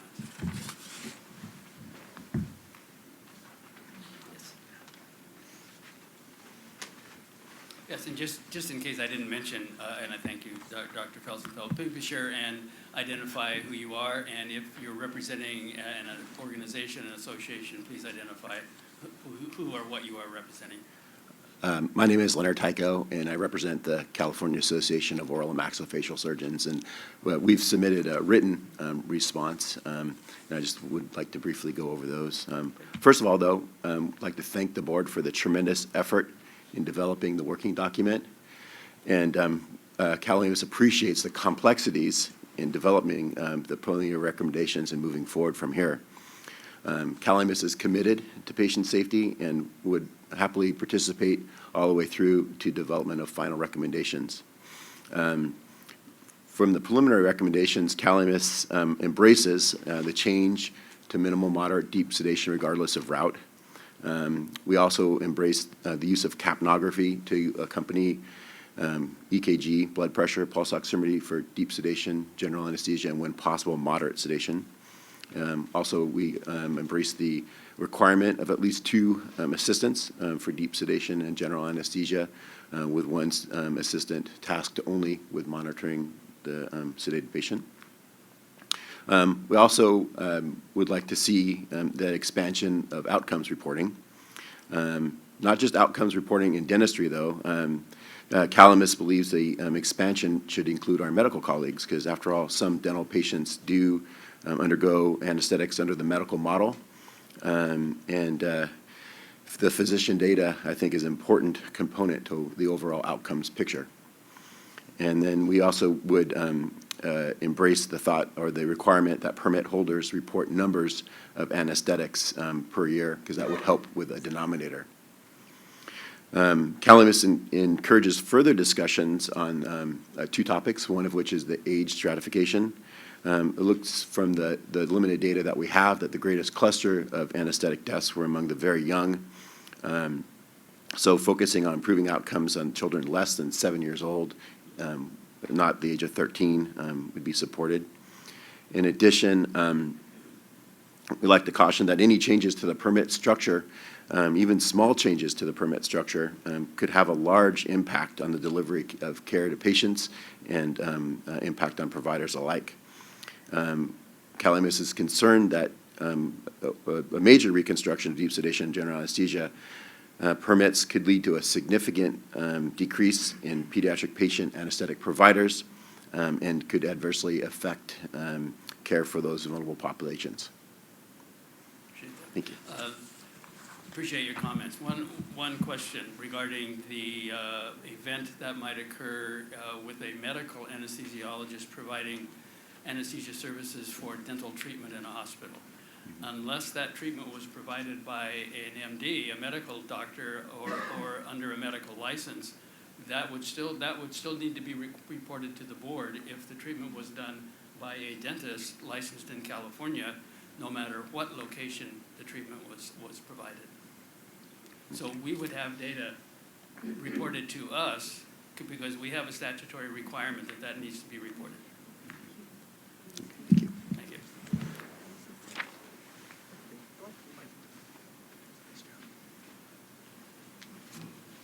I'd just like to remind the people that are testifying, we're limiting you to 5 minutes at this point, and thank you for those who've already testified. You've been well under the 5-minute limit. Wow, that's great. Alan Kay, incoming president of the California Association of Oral and Maxillofacial Surgeons. I'd like to briefly and quickly read a document that was given to us by the American Association of Oral and Maxillofacial Surgeons to be presented at this time. On behalf of the 9,500 fellows and members of the American Association of Oral Surgeons, better known as AMIS, including the 725 oral and maxillofacial surgeons who practice here in the state of California, we appreciate the opportunity to provide written testimony regarding the Dental Board of California Subcommittee on Pediatric Dental Sedation preliminary recommendations. In an effort to ensure safe delivery of anesthesia and improve outcomes, the AMIS supports the subcommittee's recommendations to increase patient safety, particularly in the delivery of anesthetics to the pediatric patient. Training, expertise, and experience are of paramount importance in the establishing a culture of safety. This should include not only the doctor, but all members of the anesthetic team. The oral and maxillofacial surgeon, in conjunction with their team of skilled dental sedation assistants, provide a comfortable and safe office-based delivery of dental sedation. The team members are trained in current management of the anesthetic patient through programs like DANCE, which is the Dental Anesthesia Assistants National Certification Exam, or similar programs. Despite the best efforts, unanticipated events unfortunately occur. Therefore, the anesthetic team should be well prepared and practiced to respond in a timely and effective manner to any adverse events that may occur. This should include regular mock safety drills covering the spectrum of potential pre-emergent and emergent situations. Even with the best efforts in patient selection and risk management, diligent monitoring provides the anesthetic team the best opportunity to recognize and manage potential adverse events. The environment in which anesthetic care is provided is important in the effort to ensure patient safety. Every office should be designed and maintained with patient safety in mind, and members of the anesthetic team should be intimately familiar not only with rescue drugs, equipment, and protocols, but also with the facility to allow a seamless response to any pre-emergent or emergent event. It is important to appreciate that children are not simply small adults, but have many unique and constantly changing anatomical, physiological, pharmacological, and psychological differences. We appreciate the higher standards that are being proposed relative to pediatric anesthesia care. The AMIS anesthesia goals for the pediatric patient are safety, cooperation, elimination of pain, reduction of anxiety, and the control of behavior to allow completion of the planned intervention. All AMIS providers must maintain ACLS certification, and PALS is recommended for those who provide anesthesia to children. The oral and maxillofacial surgery parameters of care, which reflects clinical practice guidelines necessary for practice by the oral and maxillofacial surgeon, discuss the standards for treating patients receiving office-based anesthesia, including the monitoring, procedures, and equipment that should be followed by the surgeon and staff. The AMIS is pleased that the proposed subcommittee recommendations include all the necessary monitoring equipment to provide advanced warning of hypoxic events. Surgical suites of oral and maxillofacial surgeons must be equipped with emergency drugs and monitoring equipment that allow the appropriate ACLS intervention, including a device to confirm exhaled CO2, capnography equipment, such as that required in the oral and maxillofacial surgery office, goes beyond what is found in the most office-based surgical facilities. Safety is paramount to pediatric anesthetic care. Therefore, the age of the patient and preoperative evaluation, difficulty of the planned procedure, as well as the training and experience of the practitioner guide the oral and maxillofacial surgeon as to the choice of technique and most suitable environment to provide safe anesthetic care. As demonstrated through decades of experience, the oral and maxillofacial surgery anesthesia model has provided patients with safe, dependable, high-quality specialty dental care. Thank you. Thank you very much.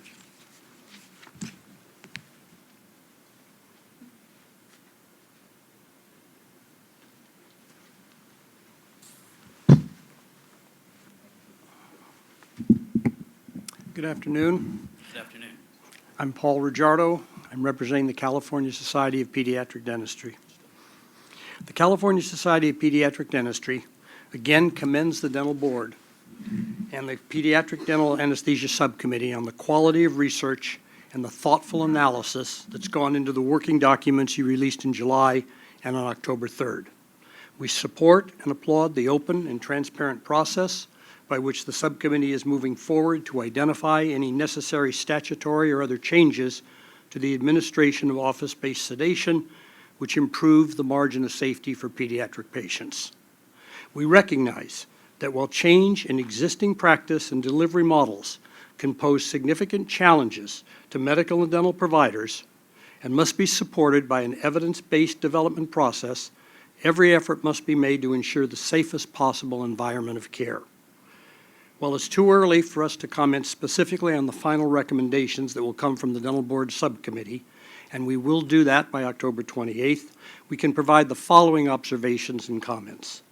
CSPD is in general agreement with the restructuring plan for dental sedation and general anesthesia permitting system as outlined in the October 3rd draft, and with the need to reestablish the definitions of general anesthesia, conscious sedation, and pediatric and adult oral conscious sedation in statute and regulation so as to be consistent with the contemporary nomenclature used in our training standards and in the guidelines and recommendations of professional organizations. The recommendation to adopt a tripartite permit approach of minimal sedation, moderate sedation, and deep sedation general anesthesia is logical and practical. We support the codification of support personnel that must be present for each sedation level and the requirement to provide evidence of continued competence in a particular sedation level, either by demonstration of performing a specific number of cases in each renewal cycle or completing a specific educational requirement as a condition for permit renewal.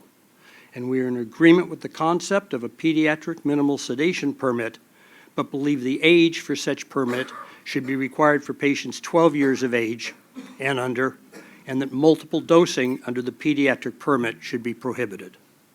CSPD further believes consideration should be given to the age of demarcation for an unrestricted general anesthesia deep sedation permit, and that age should most likely be 12 and under rather than below the age of 7. While the data for adverse outcomes in the 7 to 12-year range is not persuasive, the difference from adult physiology and time to resuscitation in this cohort suggests further deliberation before adopting the subcommittee's recommendation in that area. And lastly, CSPD supports all efforts contained in the recommendations to improve data collection and the reporting of sedation and anesthesia outcomes to identify any additional future improvements to the administration of office-based sedation. The California Society of Pediatric Dentistry recognizes that the adoption of new or modified parameters of care will place additional responsibilities of training and patient monitoring on providers across the spectrum of anesthesia modalities. And in this regard, our members stand ready to support and implement all measures which improve the margin of safety for our pediatric patients. Thank you very much. Thank you.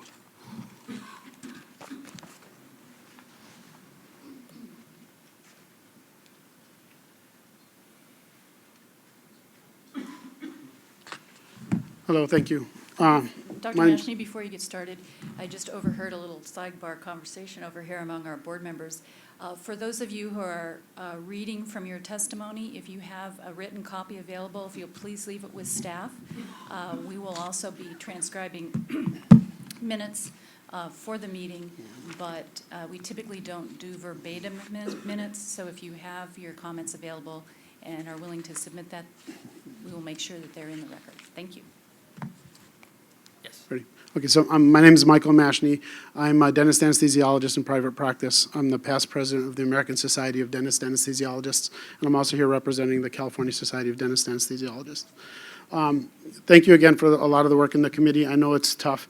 My issue, or just to start out with, the report has a lot of influence towards one model, and that's understandable because of the committee of one, a multidisciplinary committee rather than input from all the communities of interest would probably give the other standards. To be, as an example, they talk about having 2 assistants, and one of the assistants must be trained in monitoring. That doesn't take into account when you have a separate provider that's doing the monitoring. Should there be a second assistant that also has to be monitoring? By that standard, you could actually lower the standard of care and decrease safety by requiring a dental assistant to do the monitoring. When it comes to, we believe that there should be a separate anesthesia provider for the young children. Dr. Witcher mentioned that under 12 years old, they're at intermediate risk, and under 6 years old, they're at high risk. Why would you do everything the same if they're at high risk? Why would you do everything the same there is now? Establishing a permit where everybody qualifies won't change anything. It'll be business as usual. As far as a separate anesthesia provider, I believe it's common sense that you need a separate anesthesia provider for deep sedation and general anesthesia. Any of you have a 2-year-old, 4-year-old, 6-year-old niece, son, grandson, anything? If they were going under anesthesia, would you want a separate anesthesia provider that's trained? Or would you want it delegated to an assistant with 120 hours? Which, by the way, the dental sedation assistant in California, the oral surgeons point to that. In California, on the website as of today, there's only 37 in the whole state that are certified by the state. So what are the other offices doing? How are they administering drugs when they don't? The problem with waiting for poor outcomes is we have to wait for another child to die to change anything. With anesthesia, we talk about vigilance and watching a patient. I had one doctor tell me once, you know, I told them I was tired at the end of the day, and they're like, why are you tired? You don't do anything. You just sit there. And I gave the example, when you go on vacation, go down to the pool, grab a glass of iced tea, read a book for 4 hours, 5 hours, do something for 4 or 5 hours, and you'll be nice and refreshed. The next day, I want you to go down there, and I want you to watch a 2-year-old swim for 4 hours. How do you feel after 4 hours? You're exhausted because you have to constantly watch that patient. And if you're not doing that, you're delegating that to a minimally trained assistant. Just like a stereo system, you're only as good as your worst part. And if you have your worst part is a dental assistant with minimal training, that's what you're going to get. A couple of the general comments. We support the Blue Ribbon Committee's establishment of a multidisciplinary committee to review every poor outcome so that we can learn from it. But the one missing option from Dr. Witcher's report was a separate anesthesia provider, and we think that's important. As far as the data, the dental board also admitted that there was, a lot of the data had been purged, so it's incomplete, and we agree with that. That was just one last point. I think that's it. I think I covered everything. Thank you very much. Thank you. Could I offer a response? Sure. Yes. Yeah, I apologize for not addressing dental anesthesia in the general anesthesia permit holders. It was done in the interest of conciseness, but the intent there would be, and I think I tried to point this out, that there would always be 2 people who were trained in monitoring and resuscitation. If it was a dentist anesthesiologist, that would be his role. If it was, 2 people who were trained and they both had permits, fine. Otherwise, it would be a dental anesthesiologist and 1 trained assistant, plus a general dentist who probably has basic life support. So, didn't mean to slight anyone there, because I'd like to really acknowledge the fine job that dentist anesthesiologists do in administering anesthesia, particularly in the young children. Thank you. Just a minute. Fran, did you have a comment? To the previous speaker, I'm sorry, you were speaking so fast that I didn't hear your name and you gave a number. Did you say that there are just 37? My name is Michael Mashney, and yes, there's only 30, on the dental board's website, there's only 37 certified dental sedation assistants on the dental board's website. Okay. And by dental sedation assistants, you mean an anesthesiologist? No, sorry, that's my whole point. This is a dental Okay. assistant with minimal training. Okay, okay.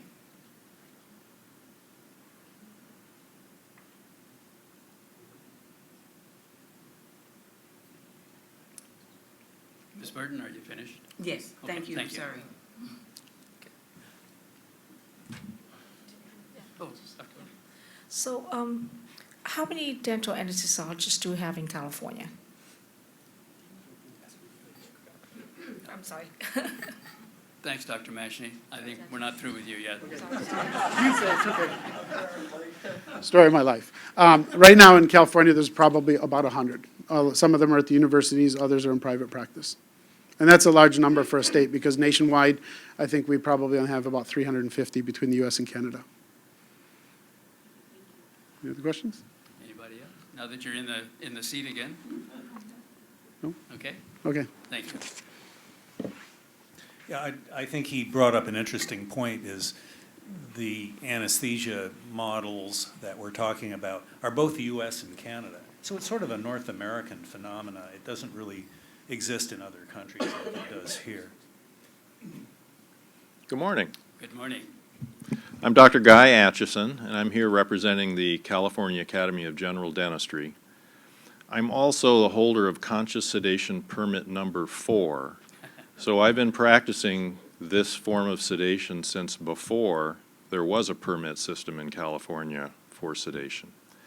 And I also want to thank the dental board, Dr. Witcher, and CDA, especially Gail, for doing such a yeoman's job soliciting input from all the stakeholders in such a short period of time. It's been a remarkable effort.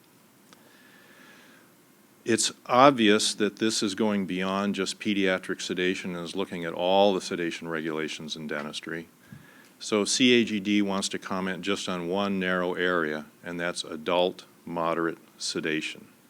Currently, there are 2 different permits or certificates for providing this modality of care in California. You have a little over 500 conscious sedation permits, which involves both orally administered and parenterally or IV administered medications. You also have over 1,400 adult oral conscious sedation permits that restricts administering only orally administered medications, and the vast majority of those practitioners and permit holders are general dentists, and that's our constituency. I want to speak on just 3 concerns that we have regarding adult moderate sedation. The first is capnography, and there's no question in deep sedation and general anesthesia that capnography is a superior way of monitoring patient respirations. But when we're talking about adult moderate sedation, we feel that a precordial stethoscope has equal weight to capnography, and that it should be up to the practitioner to choose which of those modalities to use. We'd also hope that there's no regulatory language suggesting a preference for capnography over precordial stethoscope. And the reason is we can't find any credible evidence that working at a moderate level of sedation in an open airway doing active dentistry that either of those instruments is superior. Our second concern is airway management training. CAGD feels that one significant improvement on how California regulates adult moderate sedation would be to require periodic, regular completion of a high-fidelity advanced airway management course, and to be completed by both the practitioner and their support staff. And it shouldn't matter whether they're providing anesthesia with oral sedatives or parenteral sedatives, because this is where almost all of the issues come with a patient slipping from moderate to deep, is managing an airway. The third and last consideration is for you to consider continuing with 2 types of adult moderate sedation permits. There's a significant push to issue just a consolidated permit on the basis of the intended level of sedation. But you've been recognizing, because we have two permits, that there are significant differences between restricting sedation with a totally oral route of administration versus parenteral administration. And the vast majority of general dentists who provide adult moderate sedation do so under the oral conscious sedation permit training and permit system. There's significant differences between skill sets, equipment needs, training programs, how you manage a patient for induction and recovery, and your considerations about drug distribution and metabolism when you're talking about enterally provided medications versus parenterally or IV provided medications.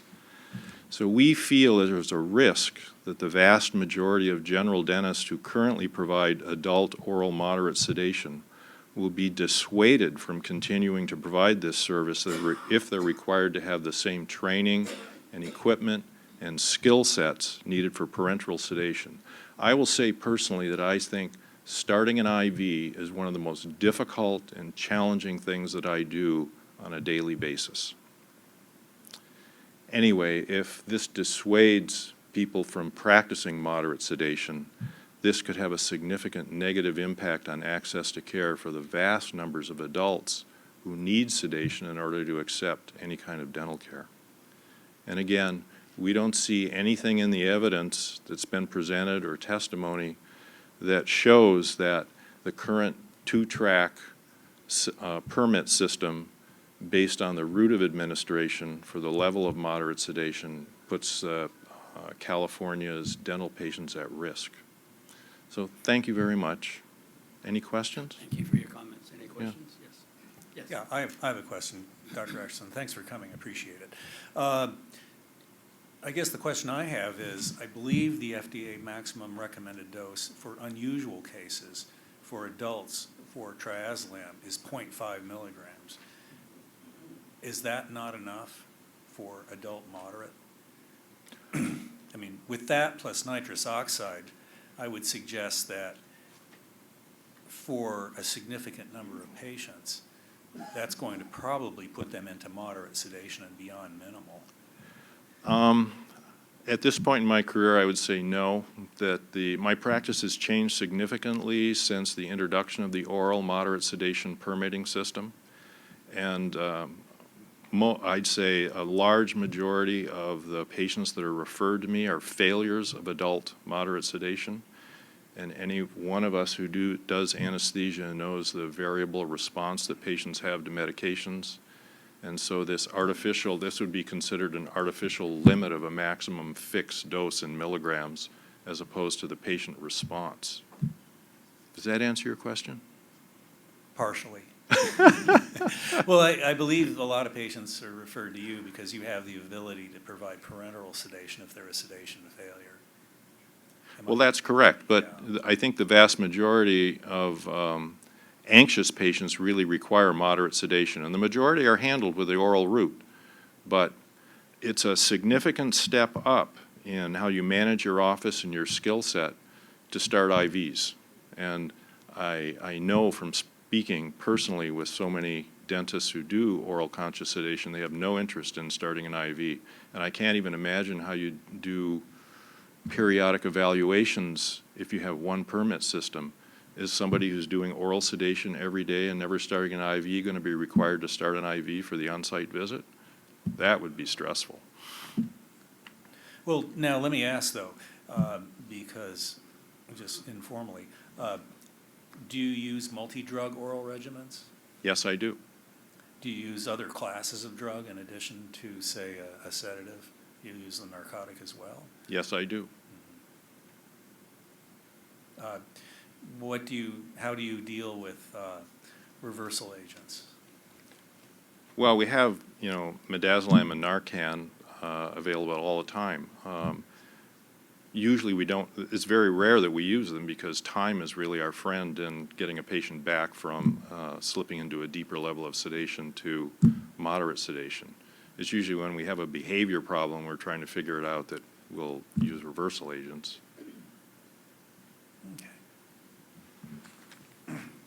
Any other questions? Thank you. Very much. Excuse me. I'd like to interject at this point, and thank you, Dr. Atchison, for your comments. I'm going to recommend that the board narrow its discussion today on the pediatric side. Though Dr. Witcher has been so deeply involved in this process, we may already be jumping ahead to what we see a future project will be, as I expect the conversation will continue. But in order for us to have our data and material and testimony together for the limited scope of this project, which happens to be related to pediatric general anesthesia, which we've broadened to also consider other forms of sedation, and we've defined pediatric as under 21. So Dr. Atchison's comments, I think, are valuable in the scope of if the whole entire permit process is revamped or changed, but there will be many, many additional opportunities to respond on the different permit selections going forward to the future, should that occur, should the board move forward with those. So again, thank you for your comments. And does the board agree that at this point we'd like to limit the discussions to the pediatric session of it? Yes. So, thank you. Yes, sir. Dr. Larry Trapp. I'm a dentist anesthesiologist. Currently the assistant director for the program in dental anesthesiology at Loma Linda University. In regard to the previous speakers citing age as being relevant, I will mention this is my 41st year in anesthesia, and that's pretty amazing. Depresses me, but it's pretty amazing. I'm going to be very specific to the things I think that need addressing and change. There were a number of things in the report that Dr. Witcher, you put in there that I can agree with, but these are some important changes. I think most importantly, that the DBC needs to stop issuing permits to dentists to provide surgery and general anesthesia, moderate sedation, simultaneously to children under 7 years old. Was mentioned earlier, this panel, your existence, is only for, primarily at least, for public safety. Children are very vulnerable. They need to be protected, maybe more than adults. And they don't have a say in this decision, the decisions we're talking about. So we really need to be aware that we've got to go with the highest level of care until proven otherwise. And that, to me, is having an anesthesiologist and a surgeon assigned to each case. Dentists can't get privileges with the training for 5 months in a residency training, which is what, for example, oral surgery is. They can't get privileges in a hospital or even most surgery centers to do this procedure unless they own it. Then they can get privileges, right? But they can't get privileges to do this. And why do we adopt for children a standard that is less than the most rigorous? I just have to keep saying that. The parents of children in California deserve the safest services, especially in light of inadequate data, the safest services we can surmise to exist. And that today is what exists in the hospital, and that's because that's tried over time. I'm very proud of the fact that dentists are credited with the discovery of anesthesia, and I hope each one of you takes the same pride in that. That is the most incredible achievement imaginable, because it took pain away from surgery. But I feel like when this board permits somebody less than fully trained on the hardest patients, the toughest patients, the most demanding patients, it somewhat takes away from the credit of that great discovery. And it distresses me, certainly. I hope it does you. The goal of the DBC has to be not one more Caleb. We cannot assure we will never have poor outcomes. It's a human endeavor. Anesthesia has complications. but we have to assure there's not one more that has to be there. And that's what I implore you to do, and be as conservative as you can in that process. Thank you. Do you have any questions? Thank you very much. Anybody have any questions? Yes. Let me make sure I understand. So you're suggesting we not issue permits not only for deep sedation, GA, but also moderate sedation? Not issue permits to do surgery and treatment, surgical treatment, simultaneously. I'm not aware of any other models that restrict moderate sedation. And I have thought through that and considered length, because I'm plagued by lack of data, and I fully support going forward and using the data that we can as we get it. And I've offered to help the board develop through our department the forms necessary.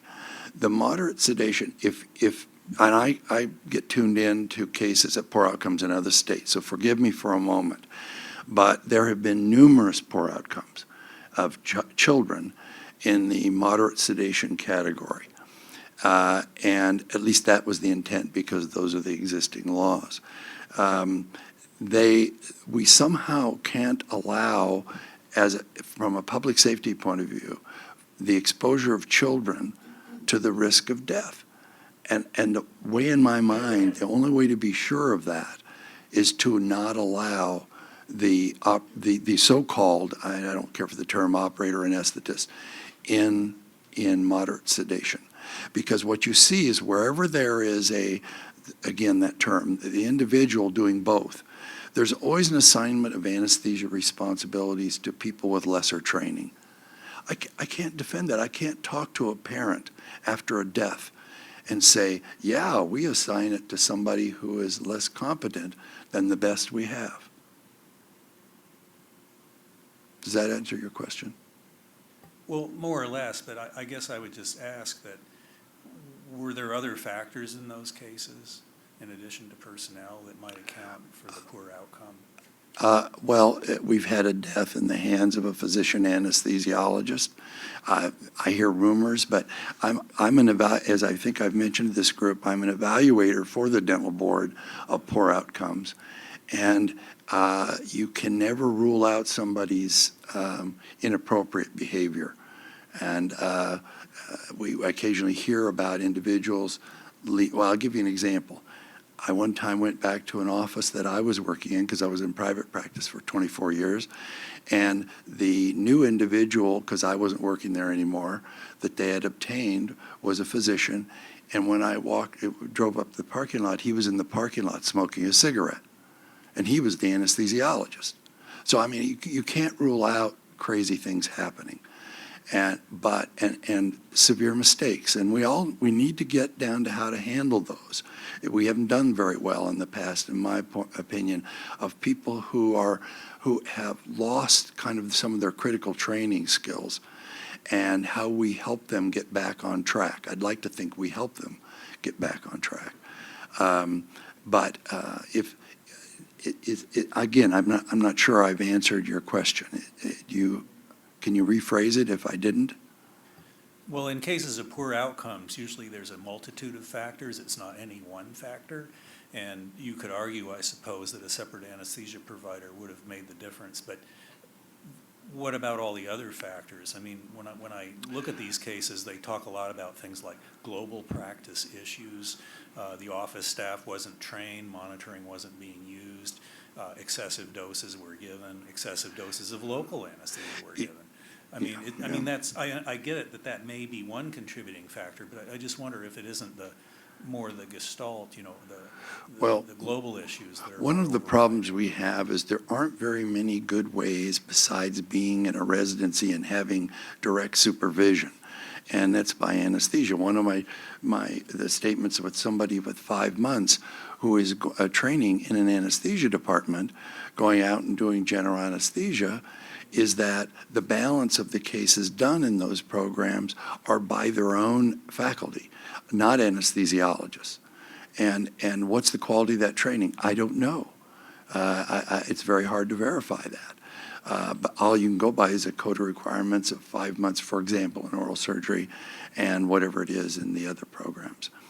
But there are, Dr. Witcher, there are numbers of reasons why people fail and providers fail and patients die. Some of them are incredibly hard to understand, leaving the patient. If you're not there, you can't monitor. So I don't understand some of them. Others may be acute illness on the part of providers,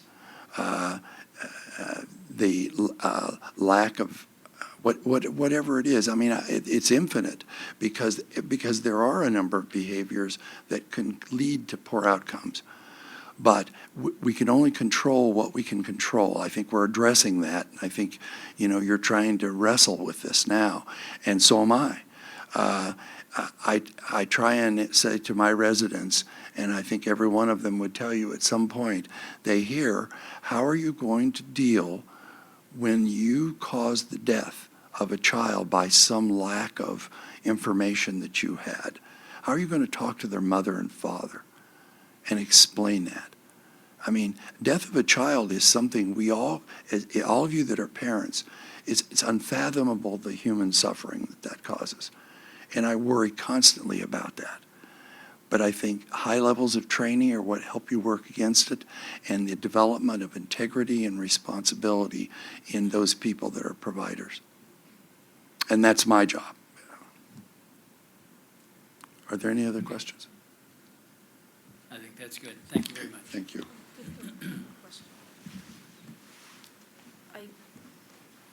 Yeah.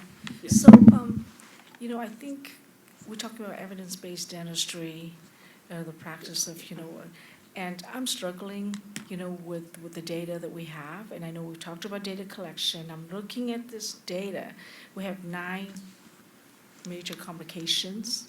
3 of them involved local anesthesia and local nitrous. So if we're talking about sedation, we really should take those out. So we left with only 6 cases. And out of the 6 cases, 3 occurred in the hospital when an anesthesiologist was present, I have to assume. And 3 involved office sedation and anesthesia. And I believe that they also, 1 or 2 of cases also had anesthesiologists present. So I'm struggling with the data and how I can use the evidence to arrive at any sort of recommendation. I think we all, at different levels, maybe are struggling with that same issue. Yes. Hi, my name is Diana Belli, and I am a dentist anesthesiologist. So I wanted to make a couple of points on the recommendations as we in the anesthesia community, dental anesthesia community, see. On the issue of the educational requirements for general anesthesia permit, as you know, the dental anesthesiology programs now are 3 years. And that's 3 years, and I want to clarify what the differences are, because they are really quite different. That 3 years is dedicated solely to anesthesia and medicine that's related to anesthesia. Whereas the 5 months that the oral surgery folks go through, that's 5 months is the dedicated portion out of their 4-year residency. It was only the 5 months that is the dedicated portion to just anesthesia. So I wanted to make that point because when it comes to the idea of having to prove proficiencies, for instance, with kids under 7, the basic premise with that is that that proficiency is actually built in to the dental anesthesia programs because you can't graduate from one without having already done 125 cases minimum of anesthesia on children under the age of 7. So in essence, it's kind of a redundancy to require that of anybody applying for a general anesthesia permit if there's somebody who graduated from one of these programs. So that's one point I wanted to make. The other one I wanted to make about proficiency was, and it is sort of an add-on comment to what you said, is maybe it's really instead of making it incumbent upon the state to monitor proficiency, the proficiency should really be defined and required by the CODA requirements for these programs. So, you know, perhaps CODA needs to take on, you know, the responsibility or the task of making sure that these requirements are as close to each other as possible regarding to the education. The other thing I wanted to talk about was in these various things, adult moderate sedation, pediatric moderate, and minimal, they all have a statement that says staff member trained in the monitoring and resuscitation of sedated patients must be present. My comment on that is that there's a reason why these anesthesia programs are several years long, because you can't teach these skills in a 120-hour certification program. It's just not possible. It takes that long to learn the medicine, to learn the information, to get proficient in airway management, to get proficient at recognizing potential complications and in managing them. So, you know, in the case, and I'll give a scenario, I hope I have time. For instance, one of my scenarios was, let's say there's a pediatric dentist who's got a moderate sedation permit. They're administering sedation, and they have this, you know, trained assistant with them, and the assistant doesn't recognize that the patient's starting to develop a rash, and potentially that the patient's starting to wheeze, but they can't really hear it because you can't always hear it through the precordial. You can't always hear an initial wheeze. And you know, the patient then starts to desaturate, and by then they're already in a severe bronchospasm, and the trained assistant wasn't really trained enough to really recognize this, and the patient, you know, the patient loses consciousness, and now the situation is one in which it's progressed to a place where it's exceeded this, managing it has exceeded the skill level of the assistant and the dentist at the same time. So, you know, it's really important to be very cautious about, you know, mandating the use of people who are significantly undertrained to do this job. The other last thing I wanted to say was that, you know, in the medical world, we all know that the medical world standard is in any cases that are done with sedation, there's a separate anesthesiologist and a separate procedurist. And the other point I wanted to make is that, you know, again, the skill and training of this second person requires years. Basically, what you're doing is suggesting that a dental assistant or some staff member take on the role and responsibility of somebody who has advanced medical training in anesthesia.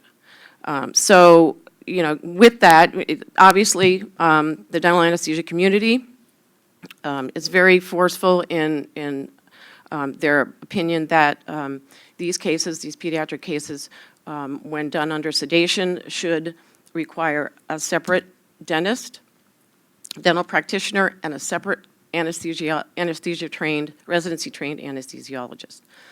And just as my final point, I mean, remember, the reason we are here today is because of a tragedy that occurred when the individual providing the procedure and providing the sedation was one and the same. Thank you. Thank you. Any questions or comments from board members? In looking at the competency requirements, I think we would recognize that dentist anesthesiologists, with the number of cases they've completed, would automatically meet that requirement.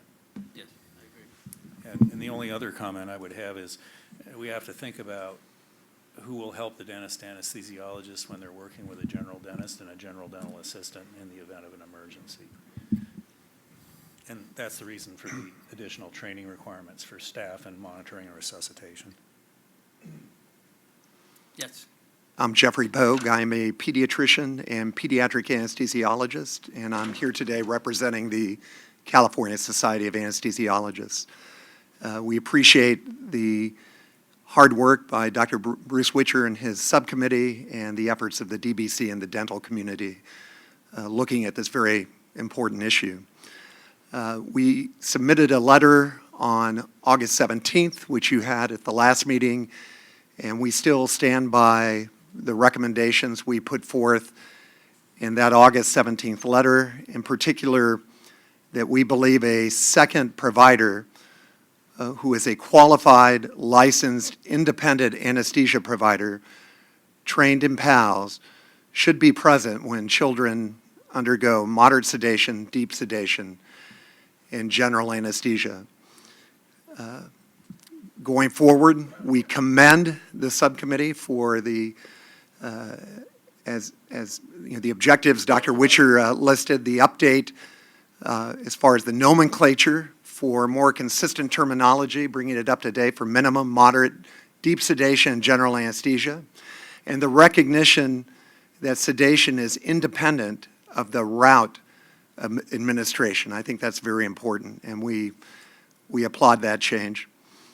We also like the update on monitoring, equipment, and drugs in the office setting, and the efforts to improve outcome tracking is critical, and that's a very difficult one for any of us in healthcare. But in addition to bad outcomes or inadvertent hospital admissions or even deaths, we recognize what the aviation industry has done in pointing out that looking at near misses is perhaps the most important thing, because when we look at the chain of events and what happens early in that sequence, we can use that data theoretically to help prevent a crash, or in this case, a bad outcome. So efforts to implement an outcome tracking system should include efforts to look at near misses as well.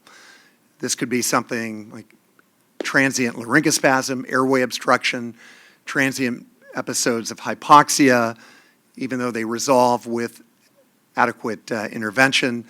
Those are important to track. We appreciated the comments from Dr. Witcher and his committee regarding the restructuring of the permit process. I think that's a good start. And other things I got from your terrific presentation, Dr. Witcher, I mean, just documenting BMI and the fact that that essentially recognizes that obese children and patients, and obesity is epidemic in our society now, but that represents a special population that requires higher acuity and you know, the utmost caution when providing sedation services and anesthesia.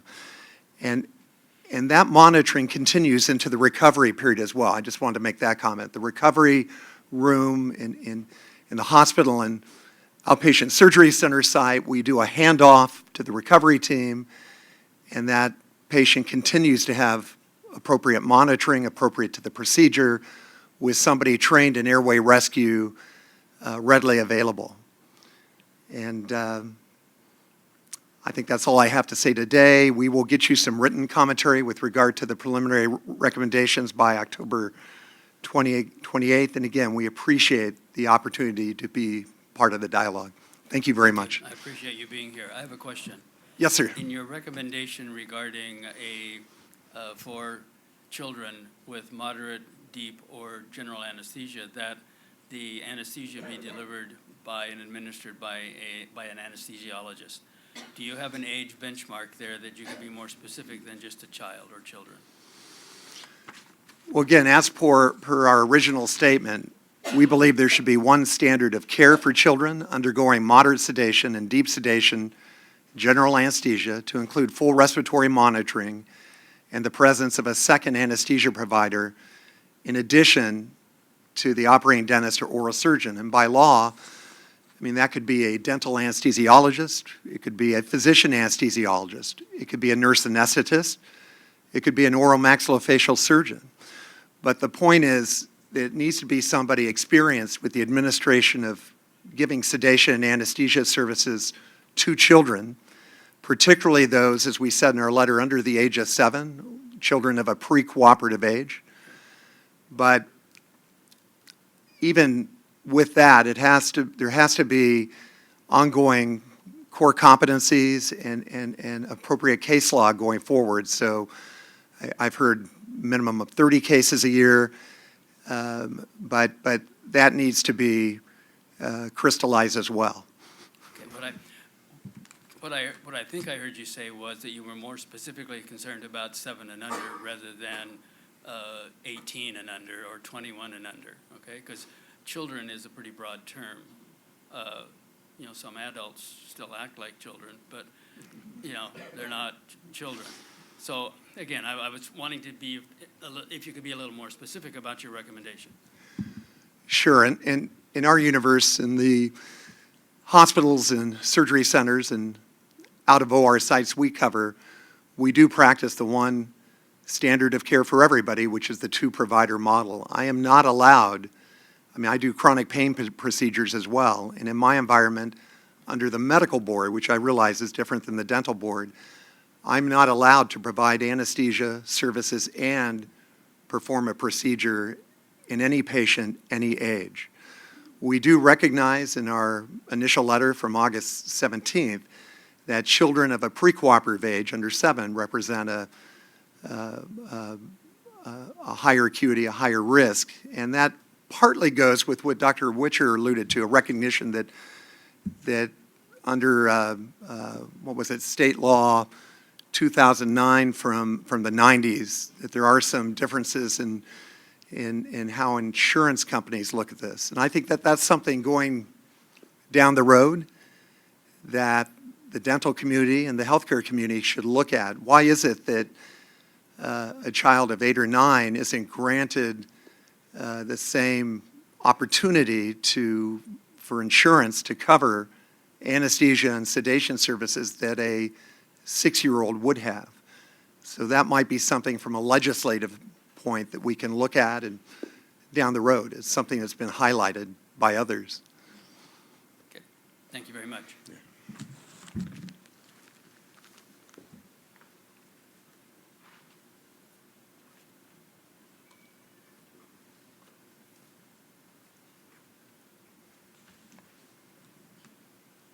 Hello. Hello.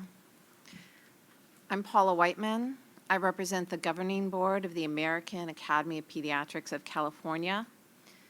The American Academy of Pediatrics in California represents approximately 5,000 board-certified pediatricians. I want to thank the California Dental Board and the Pediatric Anesthesia Study Subcommittee for all the work they've done up to this point and for allowing me to be here to speak. We, too, have submitted a letter in advance, so you all should have received that. The highlights of that letter, I would like to go over those. First of all, I'd like to say pediatricians have no financial interest in who administers and monitors anesthesia in the dental office. Our interest stems solely from our mission to protect and promote the health and well-being of every child in California.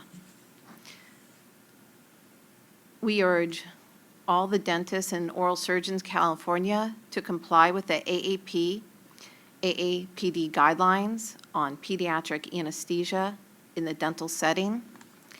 To that, I would also like to provide a point of clarification where they were mentioning pediatric advanced life support. PALS is offered 2 ways. There's a hands-on course, which is the recommended course.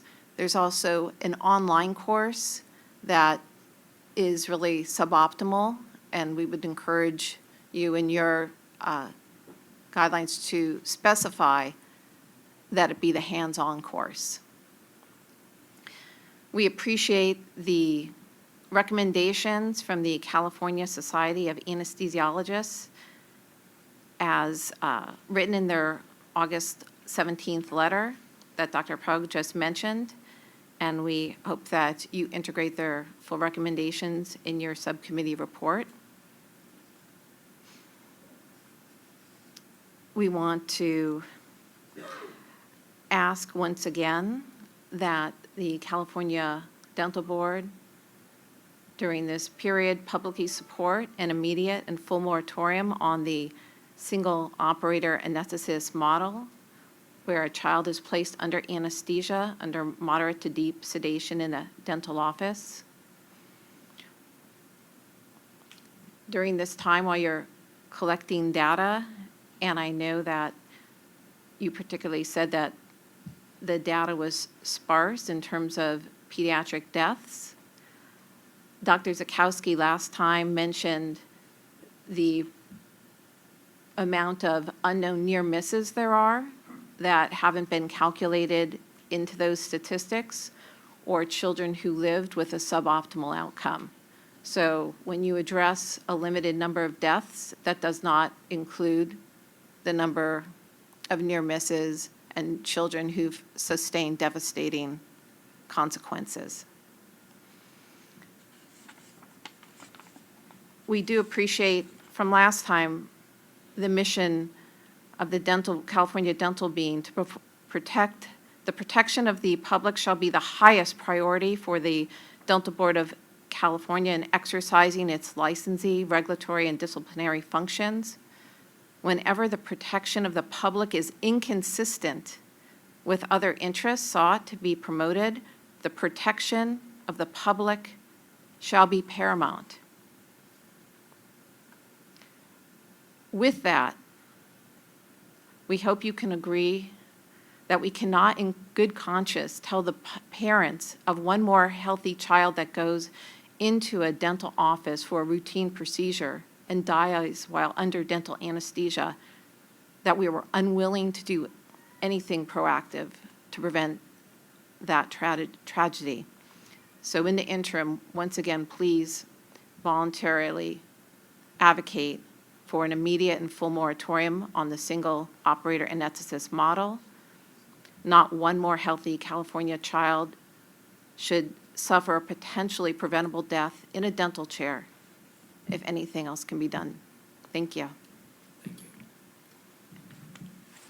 Any comments or questions?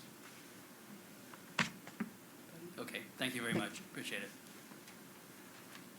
Just for clarification, we did receive that letter at close of business last night, and so it will be circulated to the board, not today, but along with the other comments that were submitted today. So the board will be receiving those additional comments. Okay. That said, do we have any other comments or statements, questions from members in attendance? Thank you very much for all of your participation. The next agenda item on the agenda is for public comments on items that are not on the agenda. The board may not discuss or take action on any matter raised during these public comments. That is because it's not included on the agenda, except whether to decide to place the matter on the agenda. So are there any public comments relating to matters not on the agenda? I'm sorry. But before we move on to that, could I just make one final comment? I'd just like to let you know, we will look for having one additional workshop, such as the one we had in July, probably around mid-November. We realize that a number of associations have board meetings toward the end of the month, and that some additional time is required. So the October 28th deadline, as I mentioned, is a soft deadline.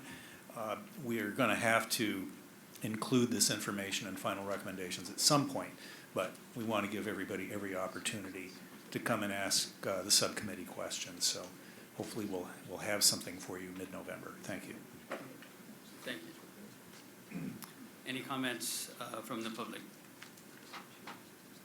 Okay, next item is any board member comments, so items not on the agenda. With nothing being identified, I call this meeting adjourned. Thank you very much.